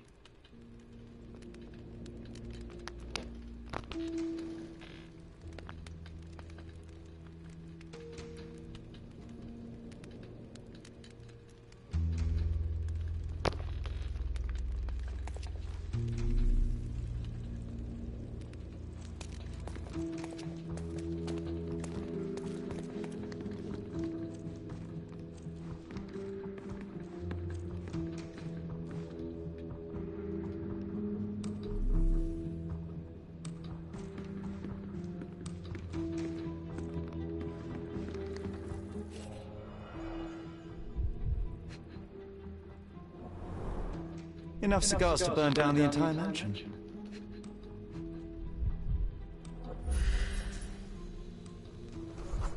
An open wound spoiled the carpet.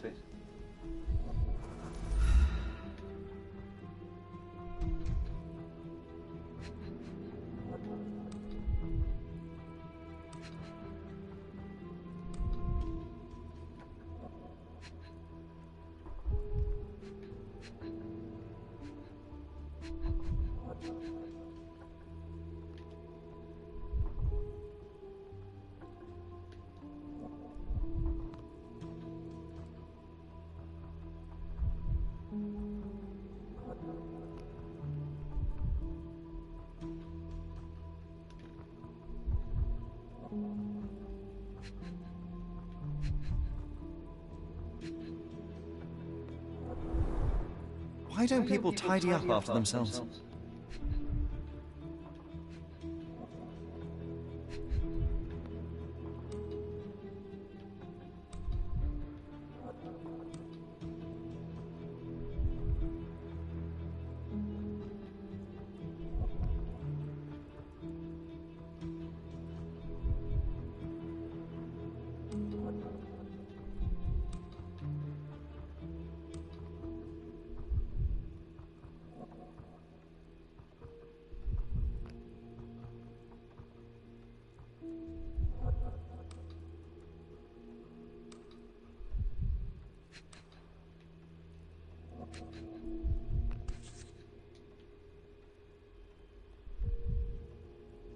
Blood.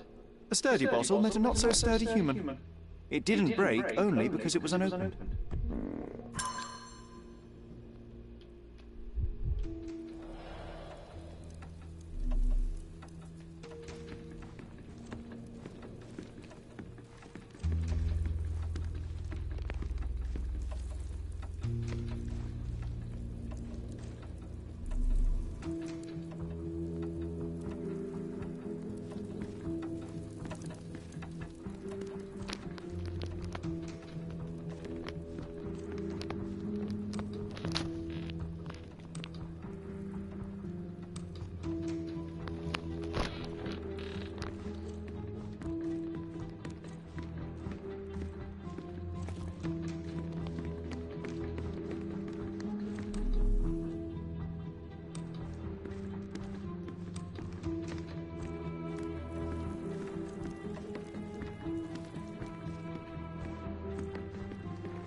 The wounded person was here for some time.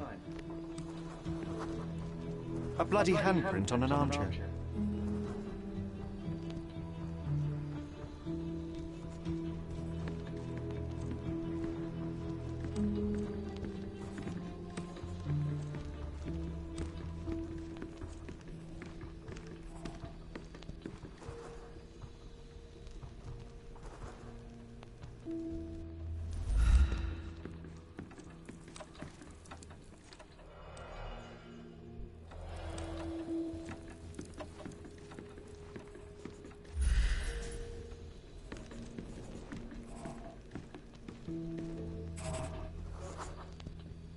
A person leaned against the doorframe.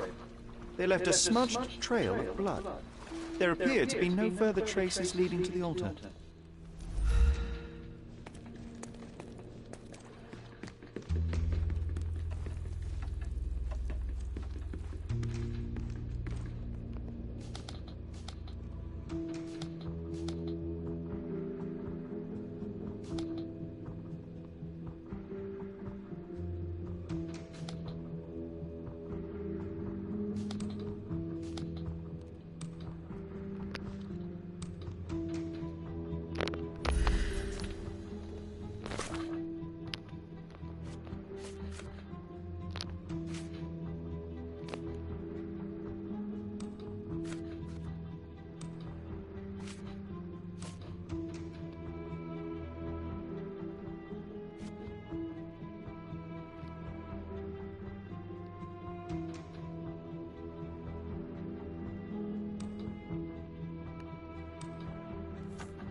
Similar to the guests' robes, apart from the bloodstains.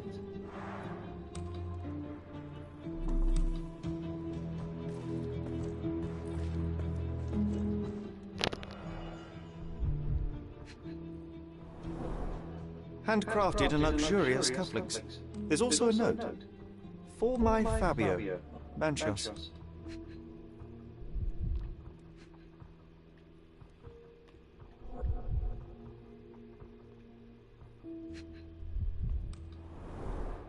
Would you recognize me in one of these? I suppose not.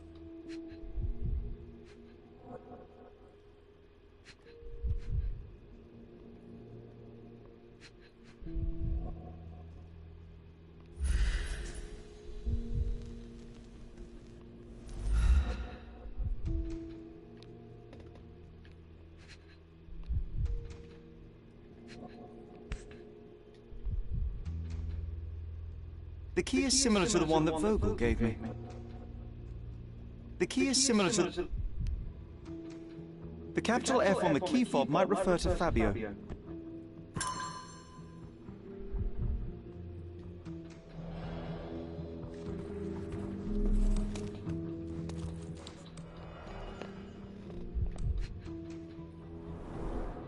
This is a different ritual.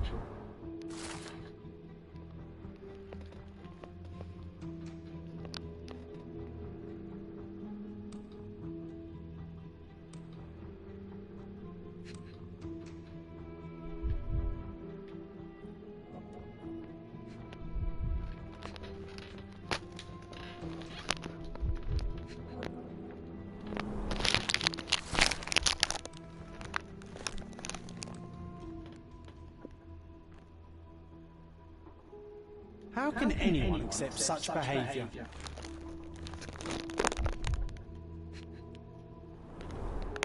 A useful tool for a disguise arsenal.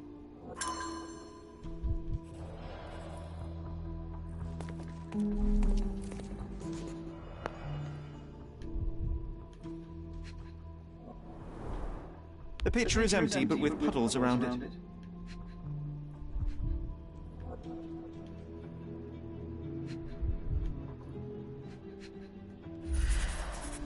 Blood clots are adhered to the sides of the drain.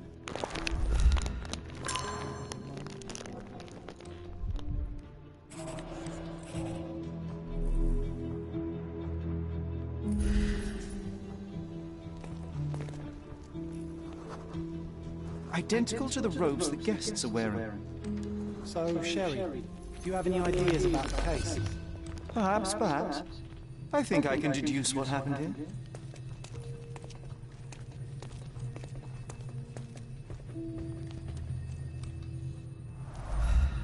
Similar to the guests' robes, apart from the bloodstains.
You're not even trying, Sherry. Concentrate.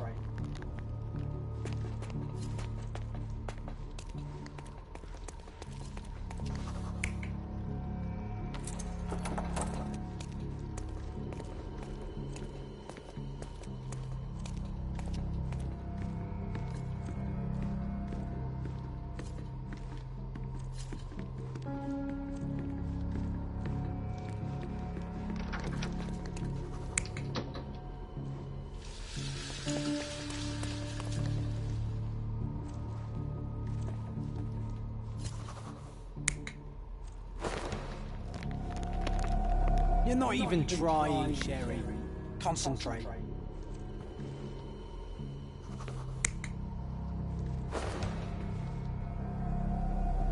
You're not even trying, Sherry.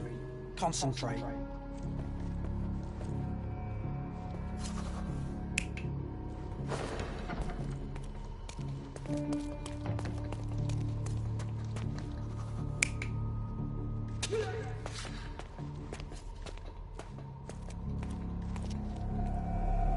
You're not even trying, Sherry. Concentrate.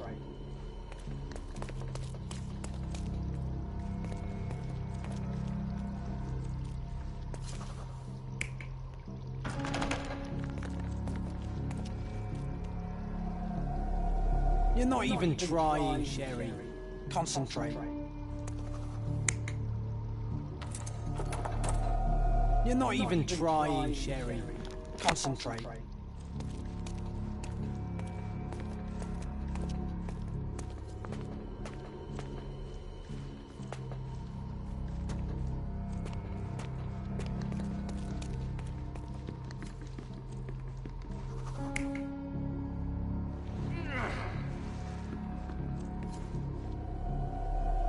You're not even trying, Sherry. Concentrate.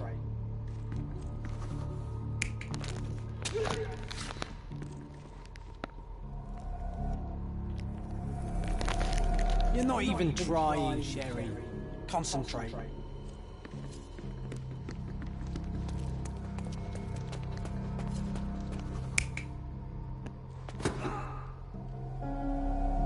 You're not even trying, Sherry. Concentrate.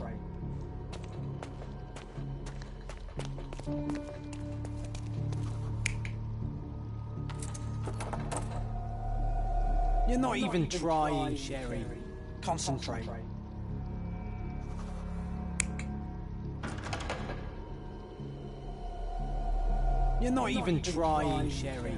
Concentrate. You're not even trying, Sherry. Concentrate.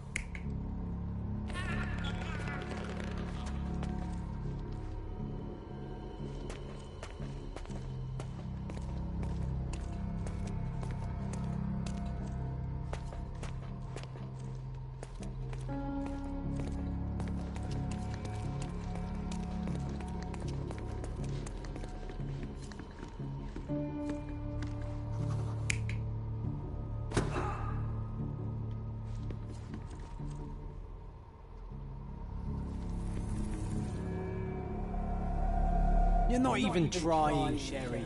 Concentrate.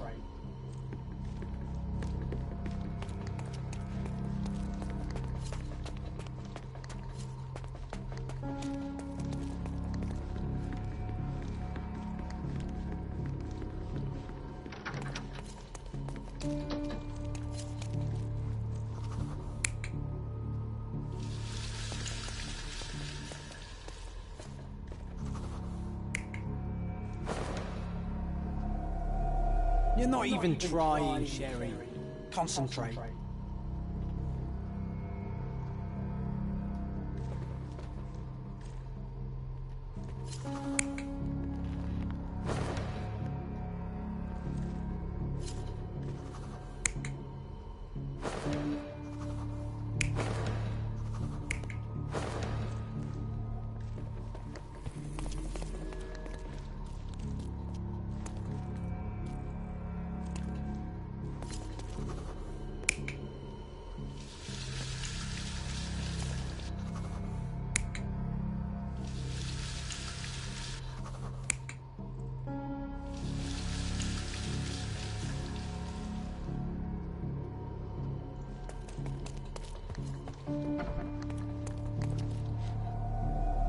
You're not even trying, Sherry. Concentrate.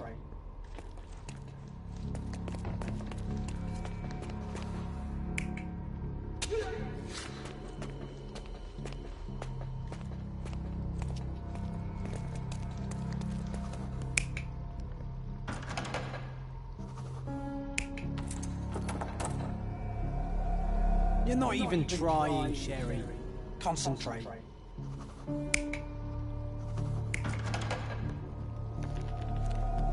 You're not even trying, Sherry. Concentrate.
You're not even trying, Sherry.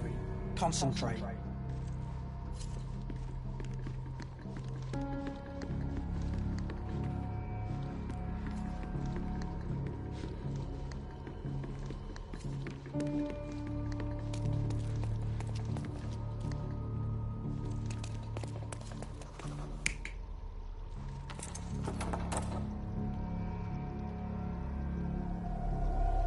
You're not even trying, Sherry.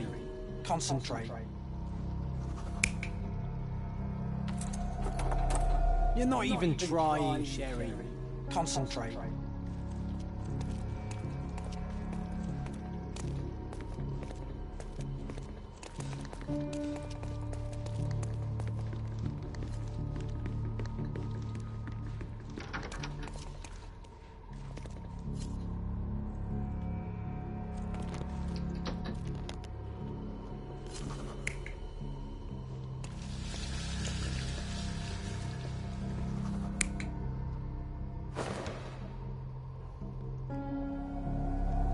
You're not even trying, Sherry.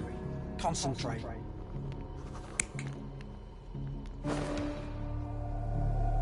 You're not even trying, Sherry. Concentrate.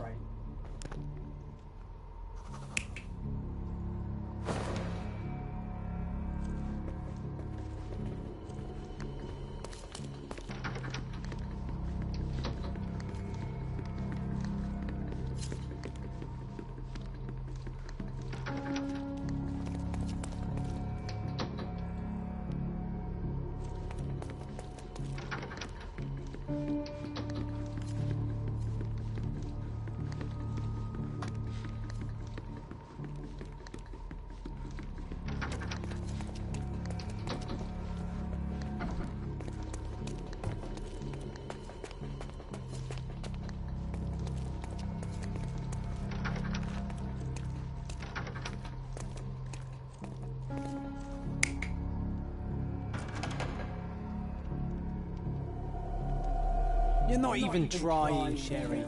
Concentrate.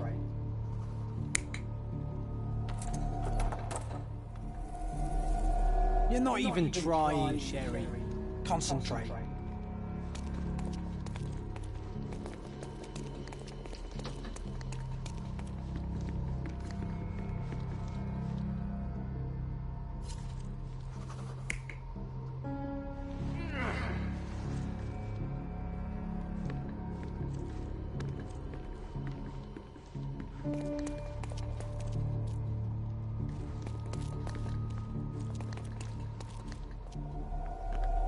You're not even trying, Sherry.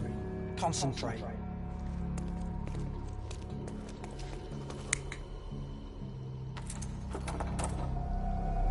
You're not even trying, Sherry. Concentrate. You're not even trying, Sherry. Concentrate.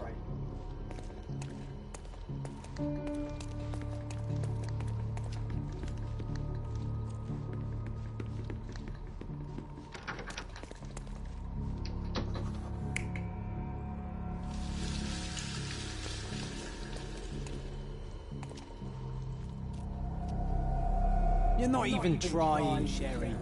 Concentrate.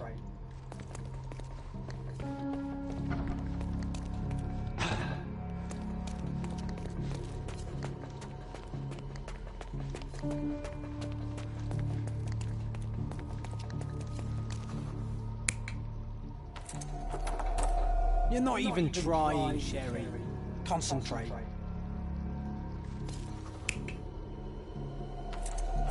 You're not even trying, Sherry. Concentrate.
The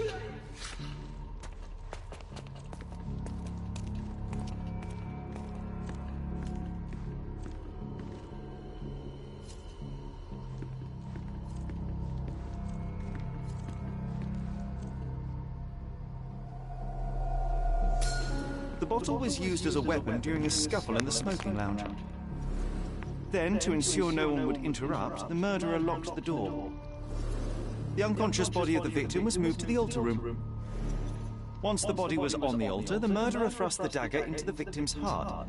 Symbols were drawn with the blood. The wardrobe was used to hide the bloody robe from anyone's eyes. The killer washed himself and took a clean robe from the hanger before leaving.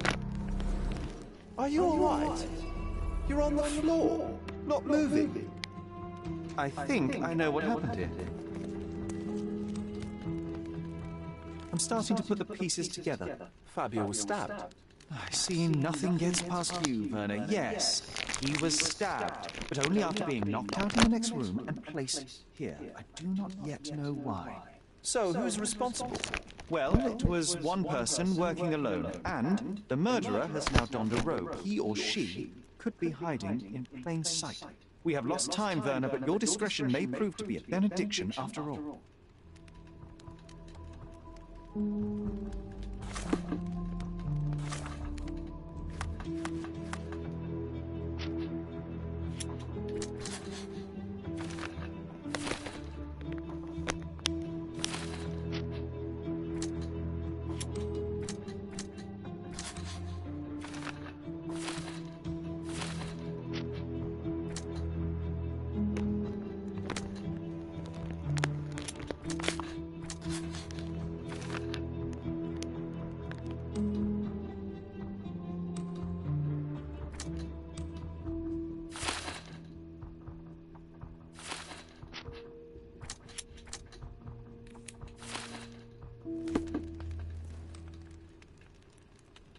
Let me see what I can do about all this.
Let me see what I can do about all this.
The murderer had to have access to this room. After the crime, he used his own key to lock the door. So, who had the key to the altar?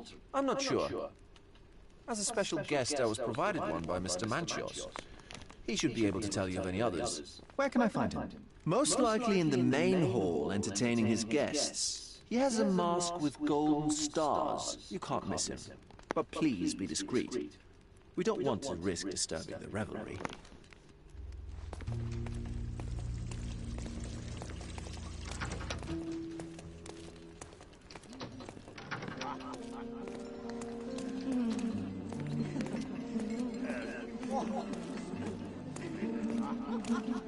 Can you satisfy my curiosity? I can't help you with that, sir.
Kurt Manchios, I presume? I'm Sherlock Holmes. Oh, you must be the one Werner told me about. What a sweet voice you have. It must belong to a handsome young man. Can I call you Sherlock? As you wish, Mr. Manchios. Mr. Vogel asked me to help you. The body in the altar room requires answers, and quickly. I suspect the murderer to still be here. What? Lower your voice. I don't want anyone to hear us. Did you know Fabio well? People are starting to look at us, Sherlock. Change the subject. I can't believe what happened to him. To me, such an atrocity. Think what it means for me. A wonderful evening for so many good, influential, and rich people has been ruined.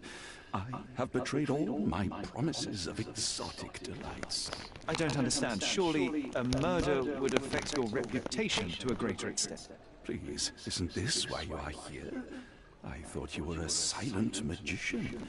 Do your tricks and make it go away. I need to find all those who had the key to the altar room. As far as I know, Mr. Vogel, Fabio, and you had access to it. Is that correct? That is correct, yes. Also, Matista and Santos. Santos? Who is that? Santos Pinchetti, my major domo. In his opinion, at least. I'd like to speak to Mr. Pinchetti and Matista. Do you have somewhere I might have a private conversation with them? Of course, of course. Let me think.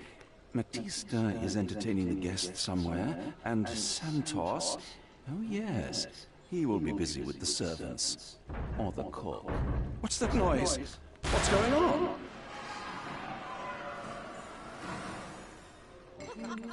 Freeze, filth. You're under arrest.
Look at you. Committed a crime, and now I have to free you, kiss your hand, and apologize for the inconvenience. I did tell you that Mr. Vogel and I were innocent. I emphasized it in my statement. Your statement? Thanks to some bigwigs who work for the so-called good of the country by releasing fleas like you. Thank God we had Vogel in his letter. Once I get to that goldfish, I'll... Bigwig? Oh, my wretched brother Mycroft and his long nose. Wait, did you say Mycroft? Mycroft Holmes? Are you the youngest son of Violet Holmes, rest her soul? You knew my mother? Not personally, no. Not exactly. I was working on the paperwork for that case. Would you happen to remember anything of the events? Well, I didn't make the inquiry, but I remember seeing some notes. Why?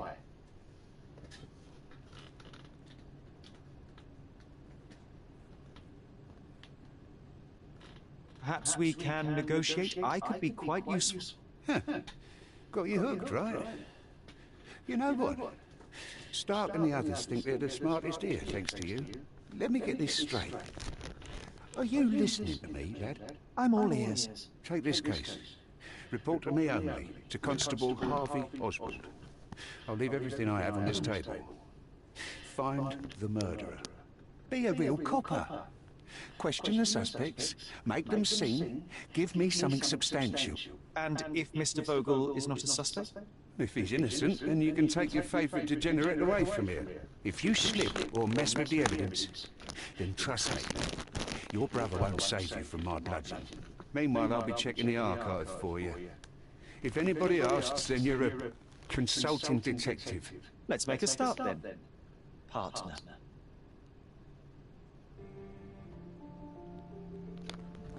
I'm glad we managed to get the scoop before the raid.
Back on track to solve the case.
Look, I found Vernon.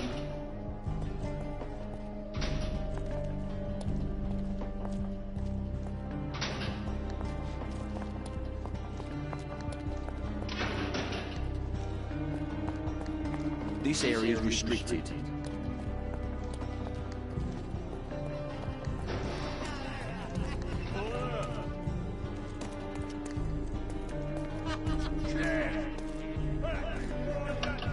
Did you hear Basilio Capello was injured?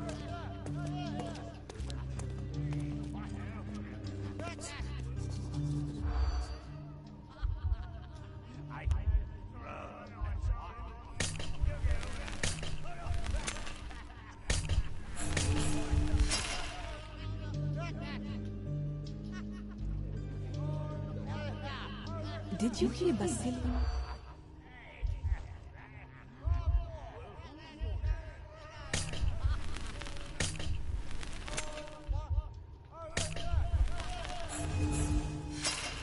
Did you catch that, Sherry? I didn't. Better listen more closely. Did you hear Basilio?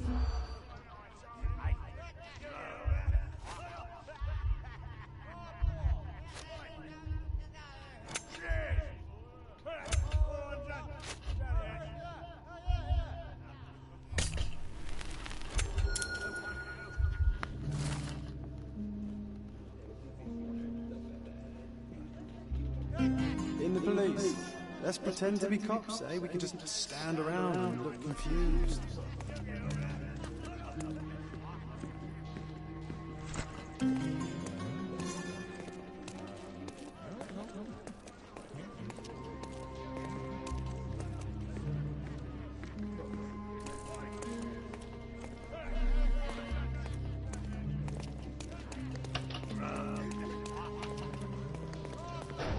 Don't look at them. They'll serve us if necessary.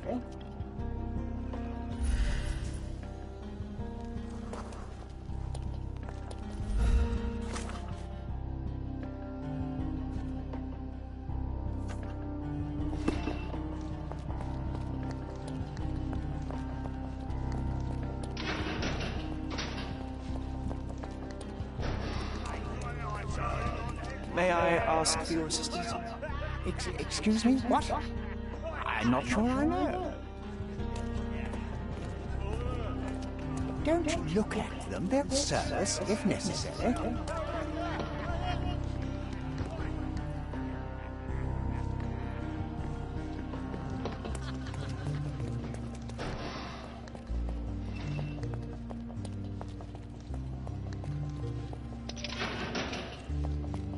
Good day, Mr. Manchios.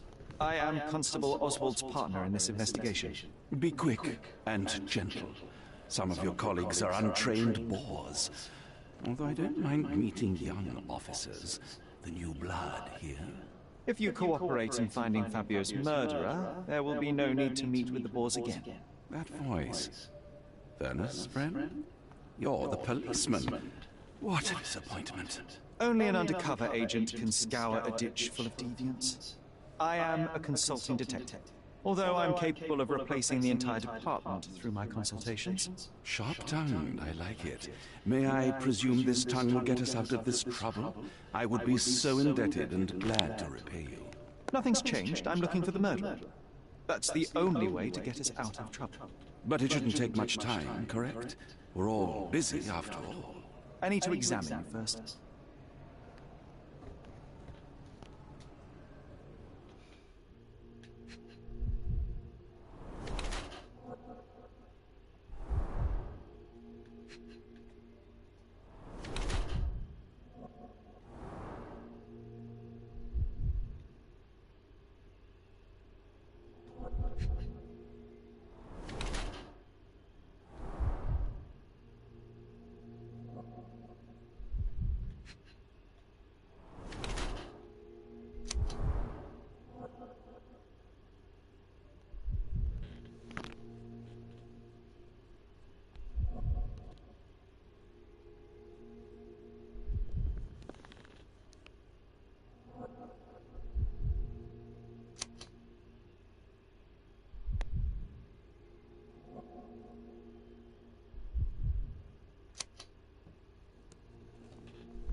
You are a little over the top with your use of makeup, Mr. Manchios.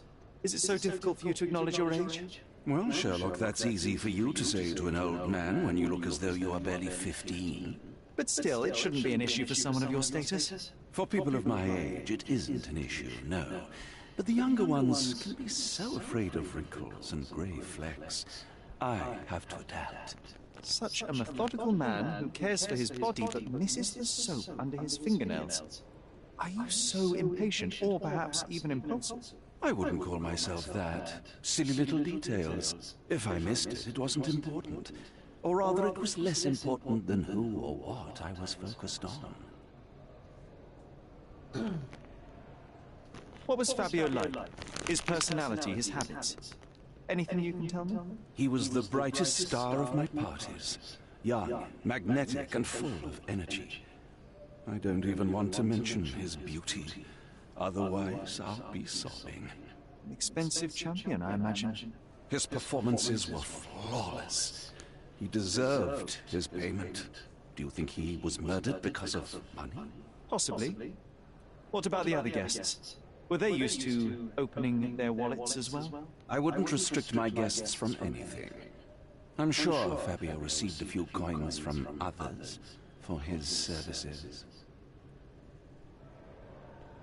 Mr. Vogel told me a little about your parties, but I would like to know more directly from you. I'm all yours, Sherlock. You have me arrested and locked here with you alone. Why did you invite Mr. Vogel as your special guest? He's a pretty fellow. He's capable of surprising the public. He has a talent for saying words that no one else would wish to either say or hear. I suppose I can't argue with that. He is a free addition to the eccentricity of the party, which is fine by me, as long as it enhances my party.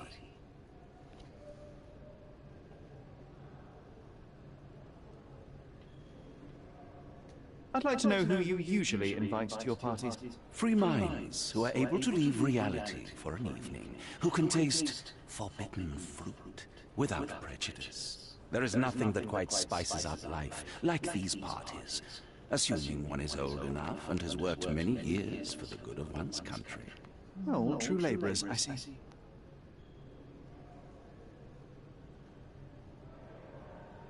I appreciate your cooperation, Mr. Manchios. Wait just a moment, I have something to check.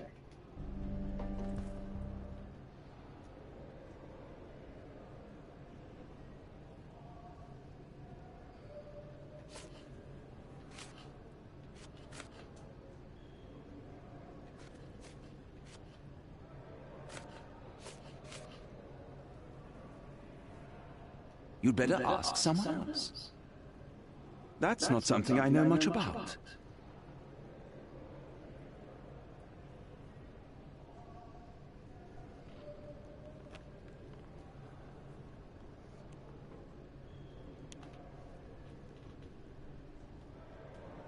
I appreciate your cooperation, Mr. Manchios. Wait just a moment, I have something to check.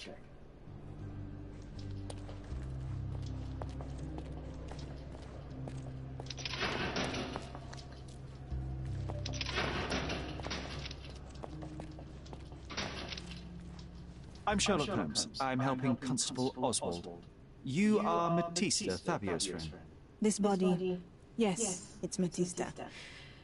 But it's a mere shell that will die someday. Just like Fabio.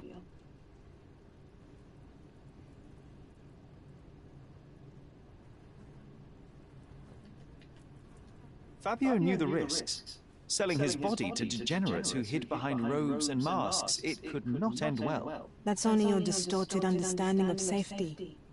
Officers here, they wear robes and masks too. It's a dangerous lifestyle.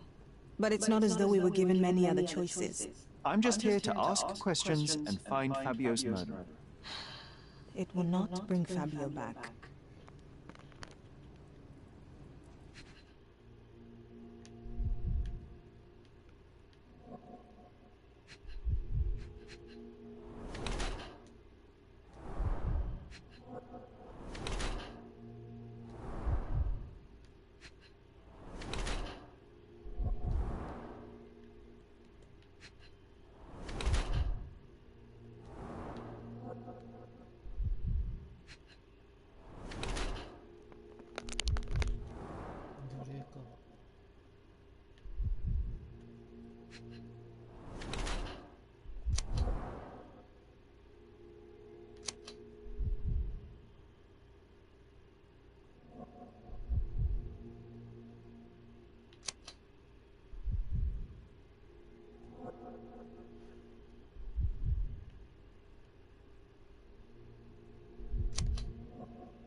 Fabio and yourself were slaves, am I correct?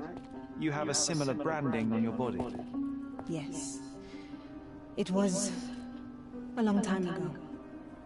Couldn't help but also notice fresh cuts upon your forearms. The cuts helped me to forget my past, to cover the old wounds and hide them. How did you escape? Something happened. One night the master fell down the stairs. I made him fall, and he died. We ran away that day. We managed to get on a ship and traveled here, to Cordona. Fabio and I started a new life here. It was very hard at first, but it became better with time. Until today.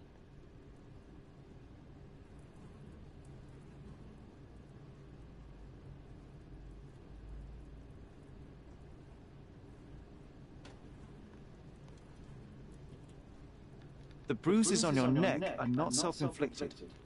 Someone else made them. Some guests can't contain themselves. They even bite, sometimes. I know I can handle the news.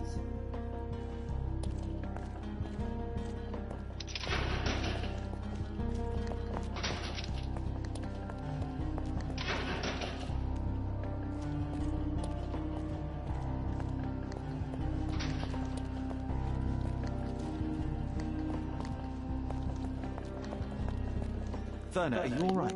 Oh, yes. Everything's fine. In fact, it's something of a family reunion. My brother spent quite some time in this place himself. You should not be here.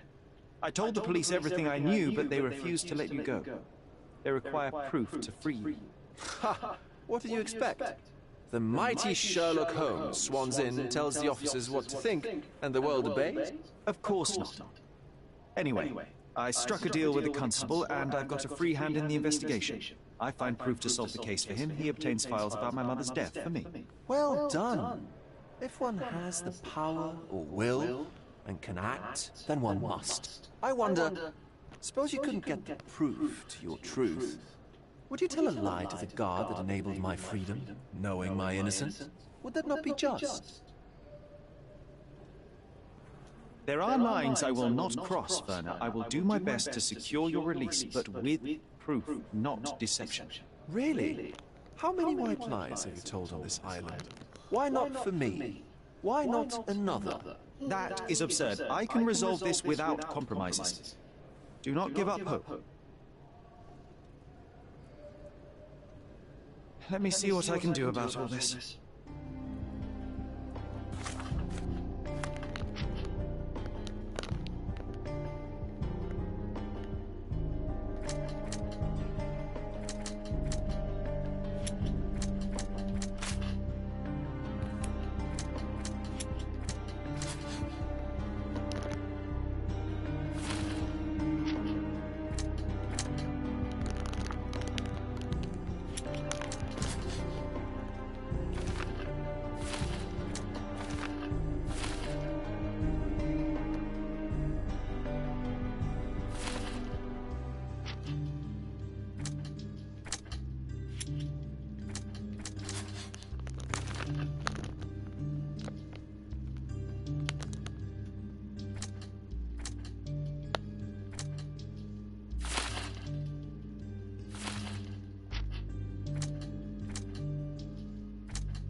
This area is restricted.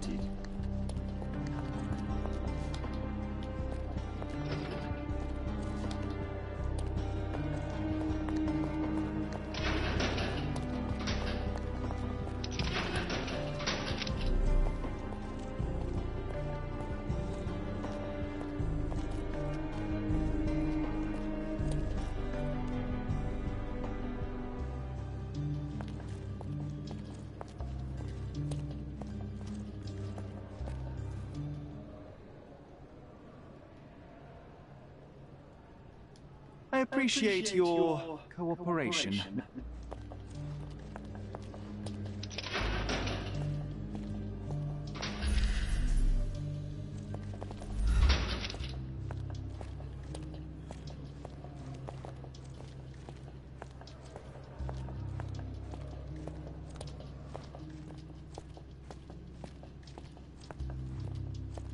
I know I can handle the news.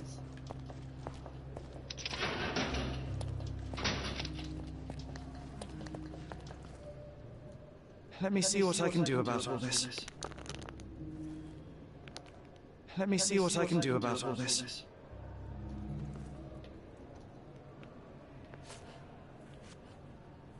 I can't follow you here.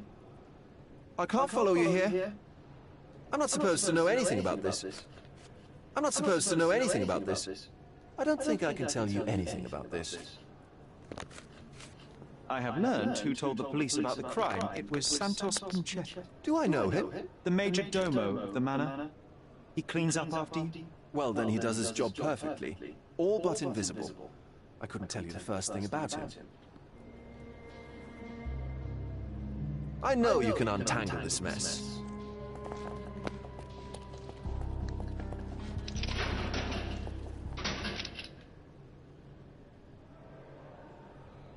That's not something I know much about. You'd better ask someone else. You'd better ask someone else. You'd better ask someone else. That's not something I know much about. I've no idea about that. You'd better ask someone else. Do you have any idea who tipped off the police to raid your mansion, Mr. Manchin? Of course. It was you. I could even say you Sherlocked me in here. A good guess, but the wrong one. The fellow who did that was Mr. Pinchetti, your major domo. What? Santos? But how could he even know? If he's not the murderer himself. The ungrateful swine. He has dared to besmirch my reputation. Not a very eloquent choice of words. What should I call him then, since he's a snitch? Make him talk, Sherlock. I'm quite certain he knows more about the murder than he has told the police. You'd better ask someone else. That's not something I know much about. I've no idea about that. You'd better ask someone else. You bought an expensive pair of cufflinks for Fabio. Were they his price? Or were they a tip for an exclusive show? It was pure business. Fabio escorted me a few times. I was merely showing my gratitude. This pair cost a small fortune. You must be extremely grateful then. Tell me more. You've thrust a knife in an exposed nerve, Sherlock. Yes, he was my protege and my beacon also. With my experience and his beauty, we could have achieved anything.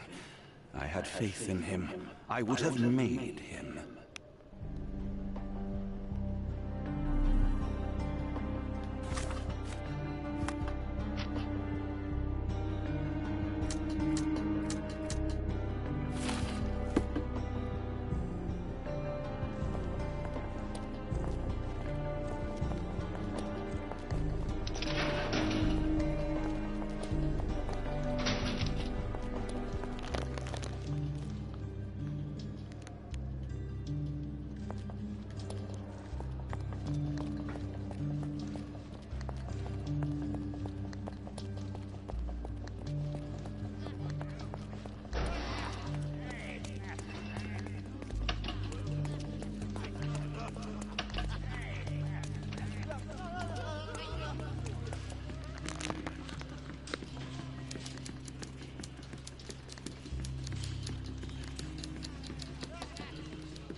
Good day. Your ticket, please, if you want me to help you.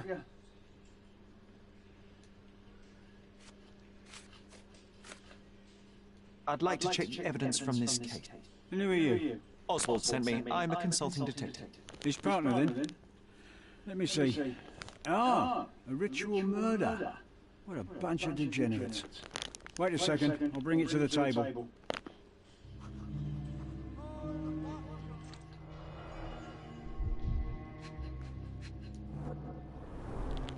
A heavily perfumed handkerchief with the initials KM in the corner. All the keys of the mansion on one golden ring.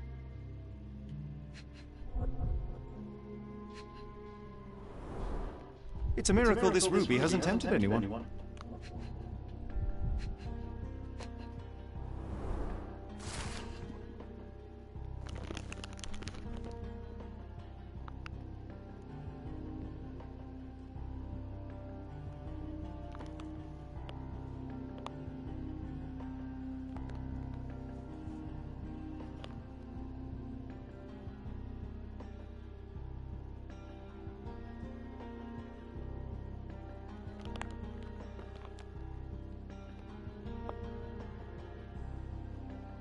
Not the time for privacy.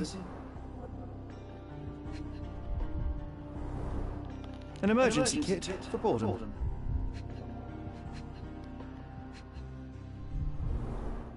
Werner's personal sketchbook.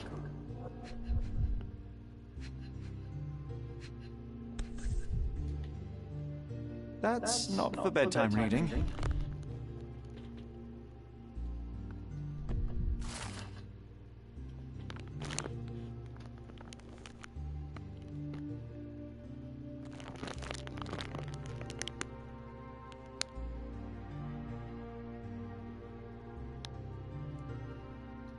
The book describes a ritual similar to the one performed in the altar room.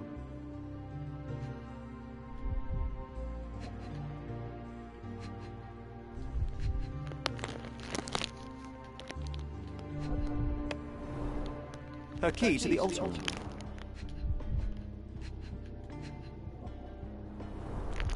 A handcrafted charm that contains hair and nail clippings.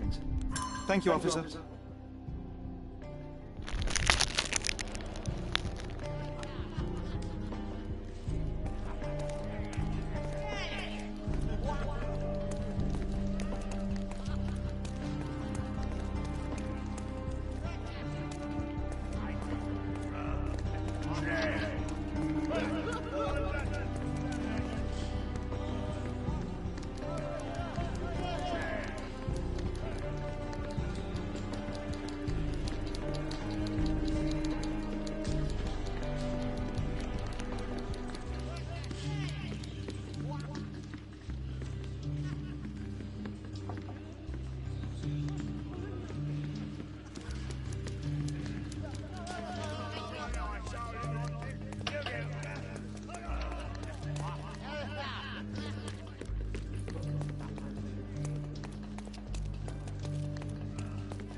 May I ask for your assistance?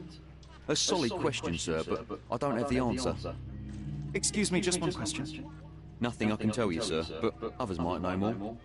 You obviously haven't thought this all through, or are you just annoying these people on purpose?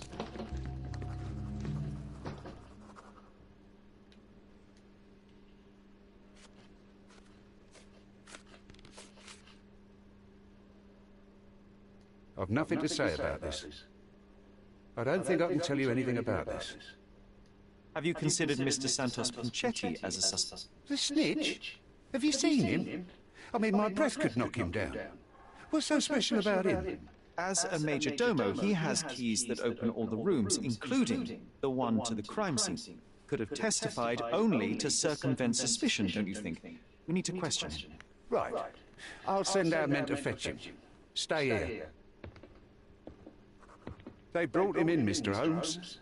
Here's the key to interrogation room number 7. Mr. Pinchetti didn't even resist, our men said. Thank you.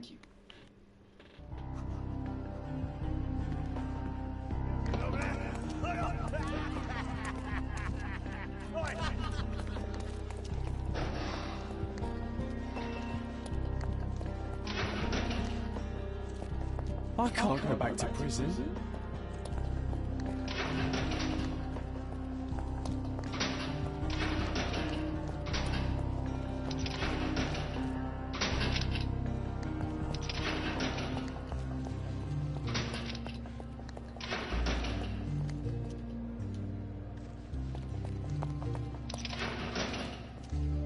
Mr. Pinchetti, a pleasure to meet you. I'm Sherlock Holmes. I'm helping Constable Oswald. I've already told him everything I know. I'm only a witness, sir. Everything's in my report. And I've read it. You forgot to mention that you hold the keys to the room where Fabio was found. I need only to find if the crime was intentional. But I need to return to my duties. I doubt the house will fall without you, Mr. Pinchetti. Just be still for a few seconds.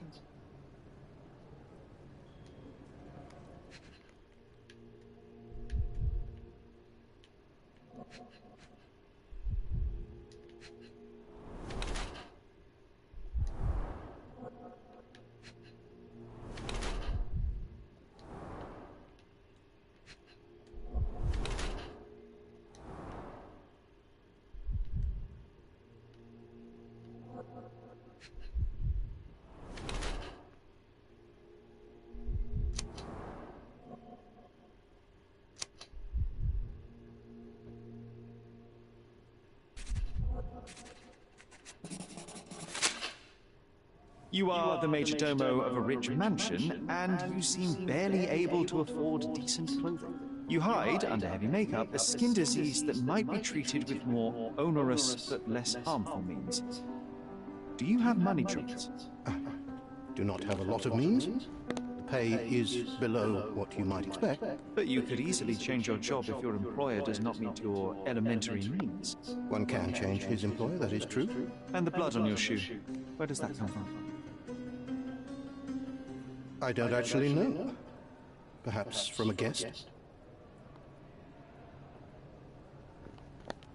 Did you know Fabio? Not personally. He was a frequent guest, and cleaning the mess after his performances was tedious. Mr. Manchios always had a role for him, and mainly the leading one. The parties were always Fabio-centric. And Matista? Was she as popular as her partner? Don't tell her I said this, but I do not think so. Mr. Manchios hired her only because Fabio refused to work without her. Mr. Manchios used to see her as a worker. She was tasked with entertaining the guests, unlike Fabio, who could pick and choose. Please let me out.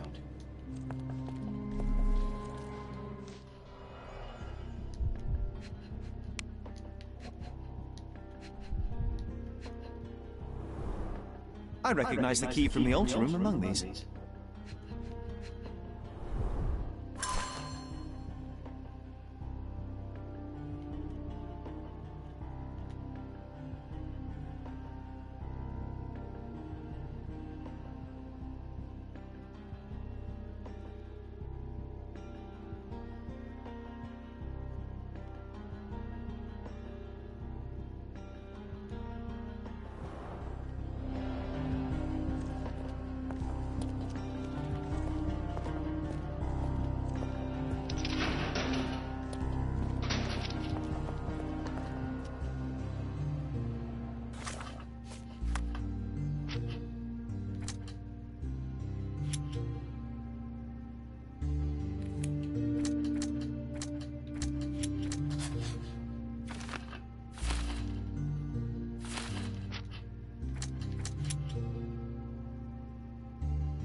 I've read the letter about your will. A harsh method of ridiculing Santos. I doubt he will use mustache wax when he wears no mustache to begin. Where did you get it? Is the slug here? Tell him I shouldn't have to provide for him. He's a grown man who shouldn't sit on his uncle's neck. He conceives himself as my only heir. And who is he to you? He's a leech on my aging body. He has only added problems to my life since the death of his mother. I fail to see why you made him your major domo. He needed to know his place, so I taught him. That's not something I know much about. That's not something I know much about. I've read this letter from Fabio. It had no addressee, but it was found in Mr. Vogel's pocket. Werner? Strange. I didn't think the two of them corresponded. I'm sure there is some explanation. Would you care to read it? Call me superstitious, but I don't care to read a letter from a dead man. Do you recognize this book? Could Matista have borrowed it from your library? She didn't ask me. How ungrateful. The things described in the book were inspiration for the rituals you perform? Do you really believe that blood, symbols, and incantations can resurrect the dead? They are just eerie tales with a mix of occultism and voodoo. My rituals are a stage to show some of the forbidden pleasures.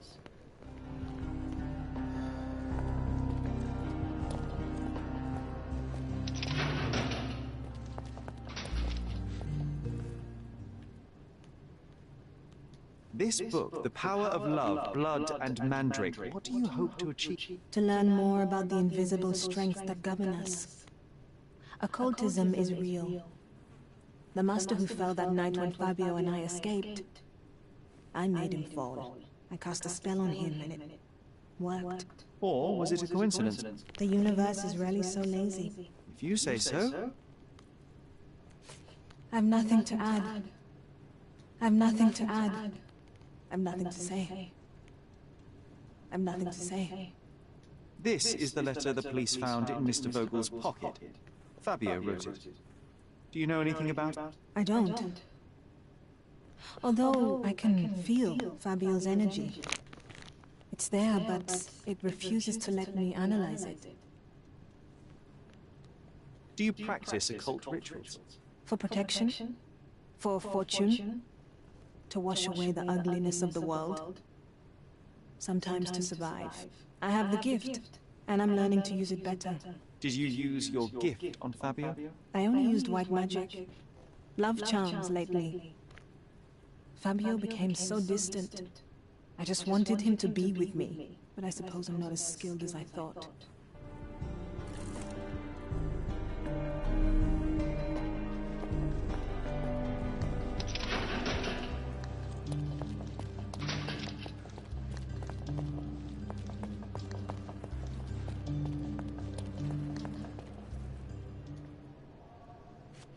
I can't follow you here.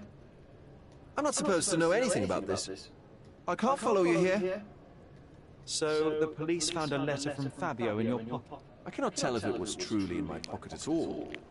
Perhaps it was placed there later. Well, that is one hypothesis. If it were true, then how did it get there? No clue.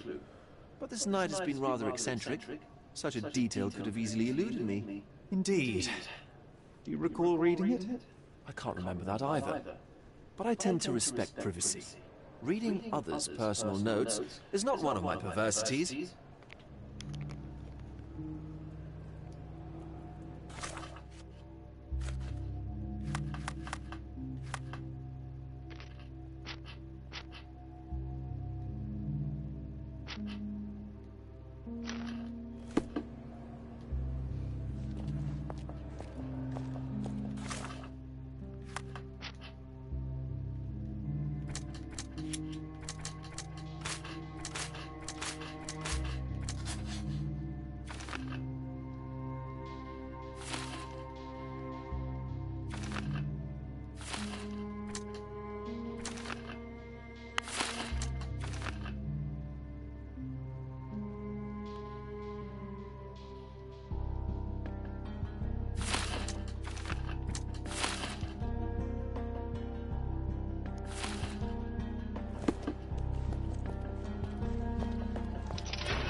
I know nothing about this.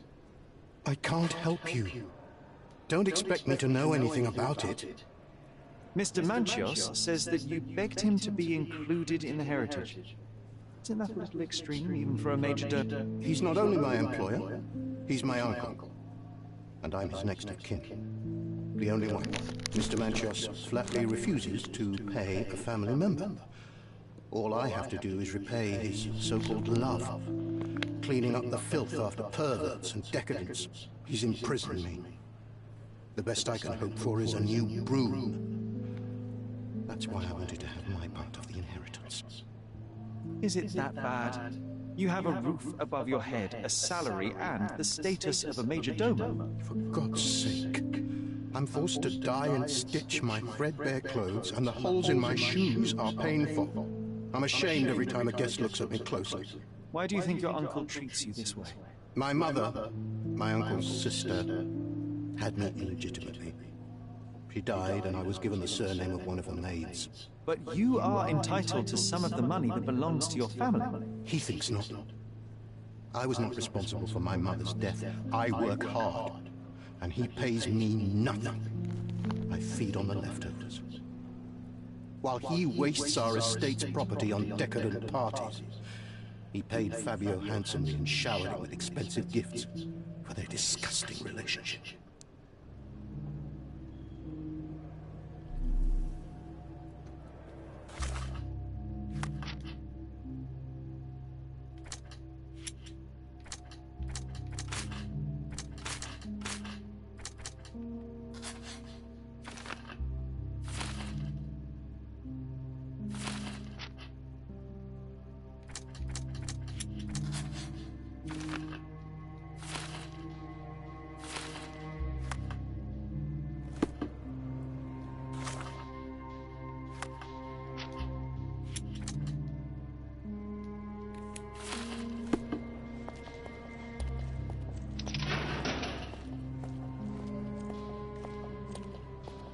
Please let me out.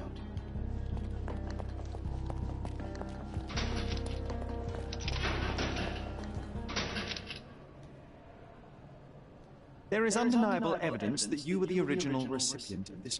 What are you talking about? Is it addressed to me? Your protege wanted a fresh start, it seems. This is sufficient to charge you. Me? Hurt my star? Are you insane that you would accuse me of such a thing? He did not consider himself as yours. Since you deny everything, let's move on. Do you have any idea as to how the letter could have ended up in Mr. Vogel's pocket? You were the detective. Perhaps he took it from Fabio. Werner was a little high.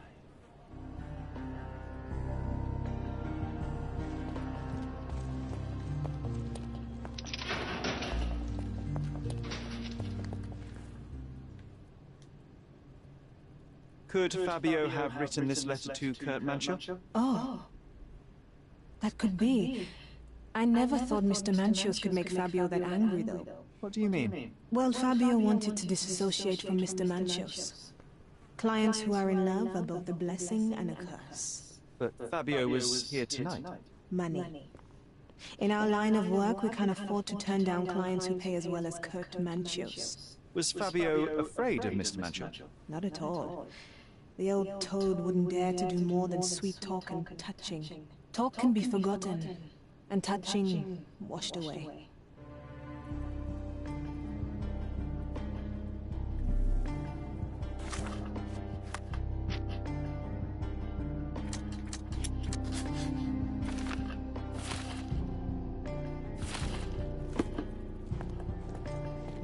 I know I can handle the news.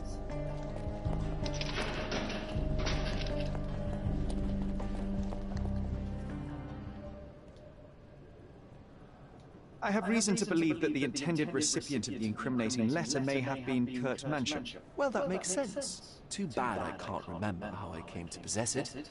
Though I did spend quite some time with Mr. Manchios during the party. Unfortunately, even with an answer, that may still not be enough to clear you with the police. But fear not, I will persevere. I hope your attempt to put things straight will make up for... You being on a bender? Touché. The air here is rather refreshing.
I'd even recommend that some of my friends visit the place.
I've nothing to say about this. This letter proves nothing. Fabio wrote it to Mr. Manchios. It's time to free Mr. Do you really think I'm that naive?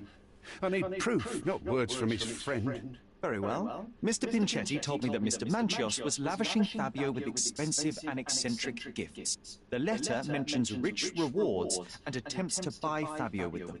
It was written to Mr. Manchios. Who else was showering Fabio with luxuries to buy him? It doesn't fit Mr. Vogel's character. Look here. We had a deal.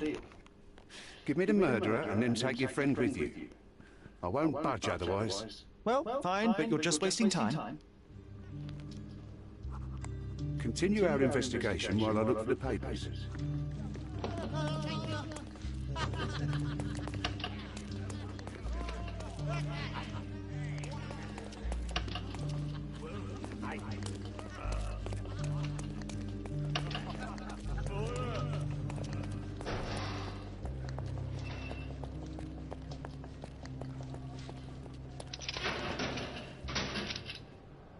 The murder of Fabio did not have a ritual purpose, Mr. Manchios. It was staged by a man who wished to distract the investigation.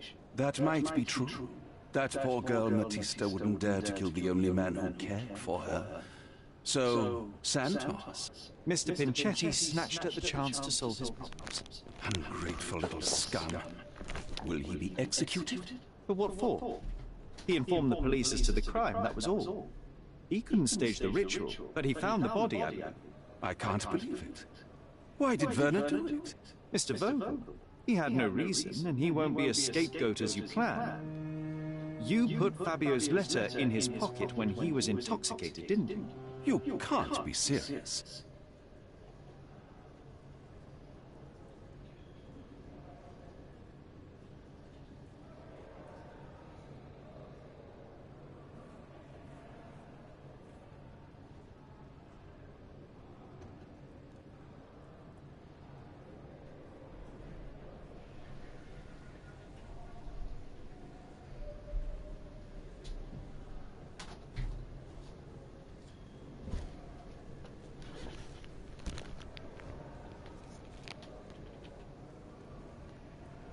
We can very often deduce someone's life by their shoes or their fingernails.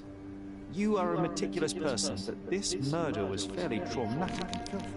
After you stabbed Fabio, you were covered in blood. You panicked and neglected to rinse the soap from under your fingernail. The devil is in the details, Mr. Manchester. Nonsense. I missed it simply because of the busy schedule of the party.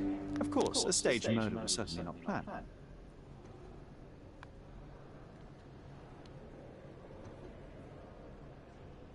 You staged the murder as a satanic ritual. It was easy for you, since you were the one who wrote the scenarios for the party. It was your way of avoiding suspicion. A respectable man in his 60s, early 60s, who hosts the cream of Cordona's society, cannot possibly be a murderer. But the guests who behave like animals in his mansion, of course, one of them could have killed Fabio. I did oversee a few of the rituals, but I did not stage Fabio's death. You're at the twilight of your life. You have no partner, you have no children. You had feelings, however, for one man. That was Fabio. You loved him.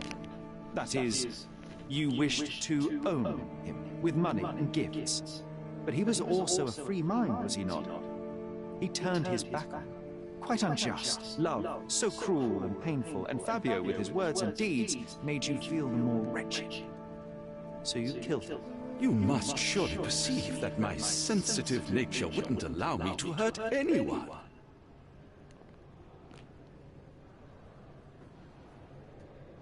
The young performer played with your emotions. That was painful to realize. You spent so much time and effort to be with Fabio, but he didn't respond in the way you would have liked. You wanted to be loved.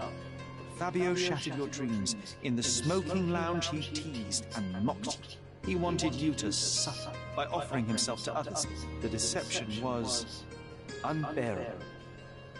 You struck him, and then you staged the ritual. You planted the letter in Vogel's pocket and attempted to set up Matisse. What poppycock? Sherlock, stop this game now. There is no stop word, Mr. Manchios. Relax and enjoy it. I'll pass the remainder of this case to Constable Oswald. He'll know what to do with you.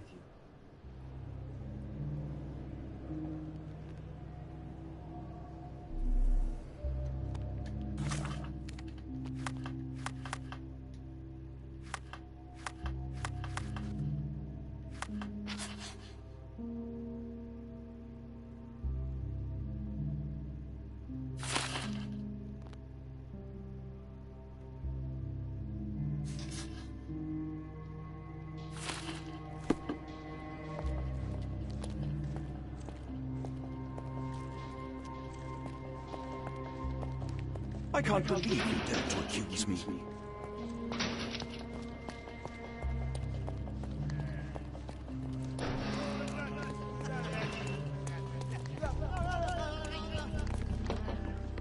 I have a name for you.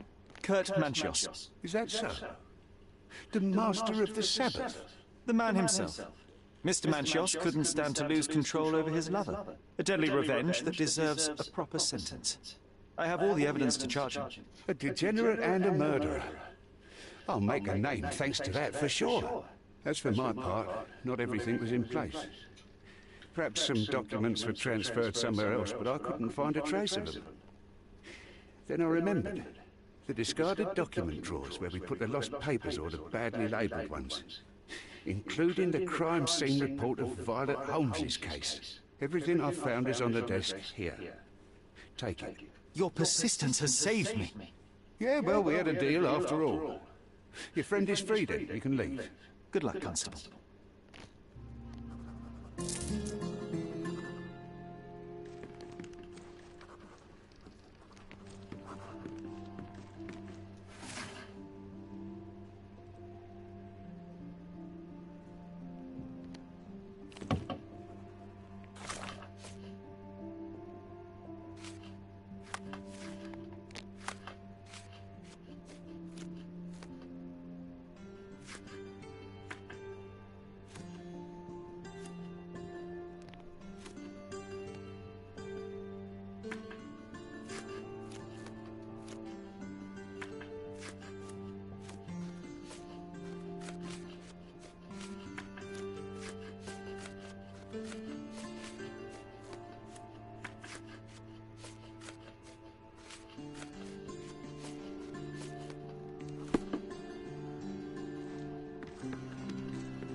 Don't forget the file.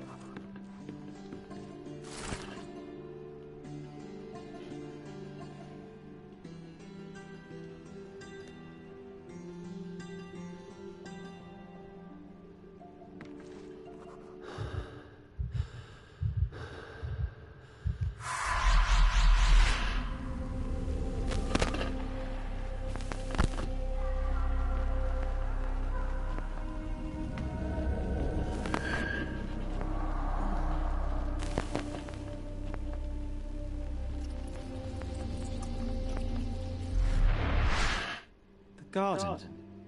There's a garden behind our manor. How could I forget? That's where it all happened, where it all went wrong. Sherry, it looks like you've almost found what you wanted.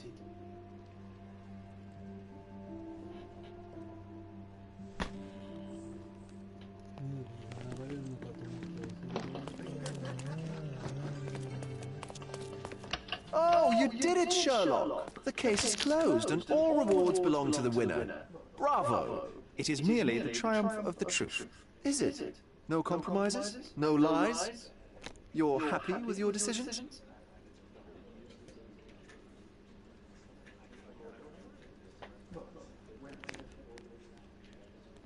Whatever the truth, it had to be revealed. The victim deserved it. Well, you seem confident in the value of your actions. I guess since I'm free, you were heard after all. By the way, did you get that precious information about your mother? Oh, not that you must. Yes, I did. Forgive my intrusion in such a personal matter. I simply worry I'm failing to be of much help to you. Actually, you were. For some reason, all the archives on the case had disappeared. This was a rare opportunity to obtain the impossible. Outrageous. Perhaps someone found the truth unpleasant. Society usually rejects those who speak with too much honesty, doesn't it? A comfortable lie is often preferred to an uncomfortable truth. Still, I believe that the latter should prevail, and I cannot remain silent. That's quixotism at its best. Your mere truth cannot defeat institutions, systems, and power. Etiquette, religion, marriage, they're all lies told to preserve connections, love, and sanity, and it's all corruptible. Lies destroy human dignity. How could you make a free decision without any knowledge of the truth? Are we really free to decide anything in this world, Sherlock?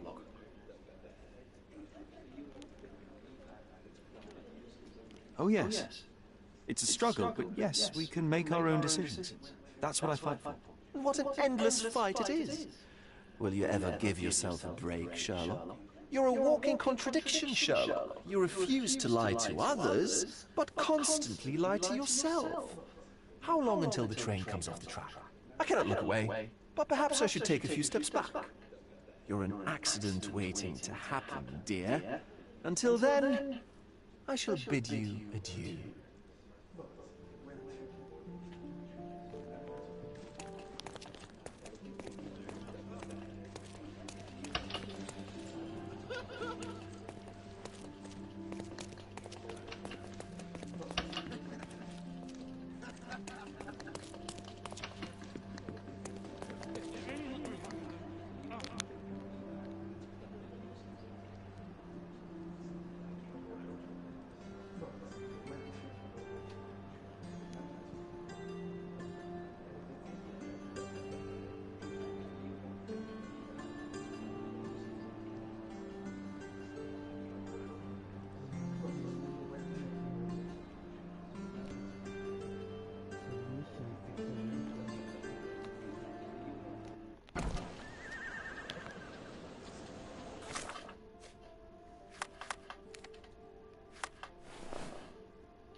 Do you know anything about this? I cannot be of help, sir. Someone else might know better.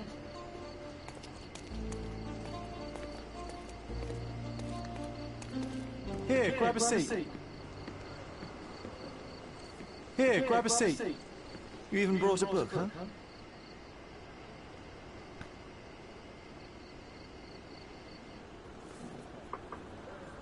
May I have... Same as always. You just don't give up, do you? Come on, let's get closer. We can't see anything from here. No, too early. So we're just going to sit here all day? Patience, John. I have a feeling this is more than simple blackmail. We'll be close when the blackmailer leaves, and then... Go!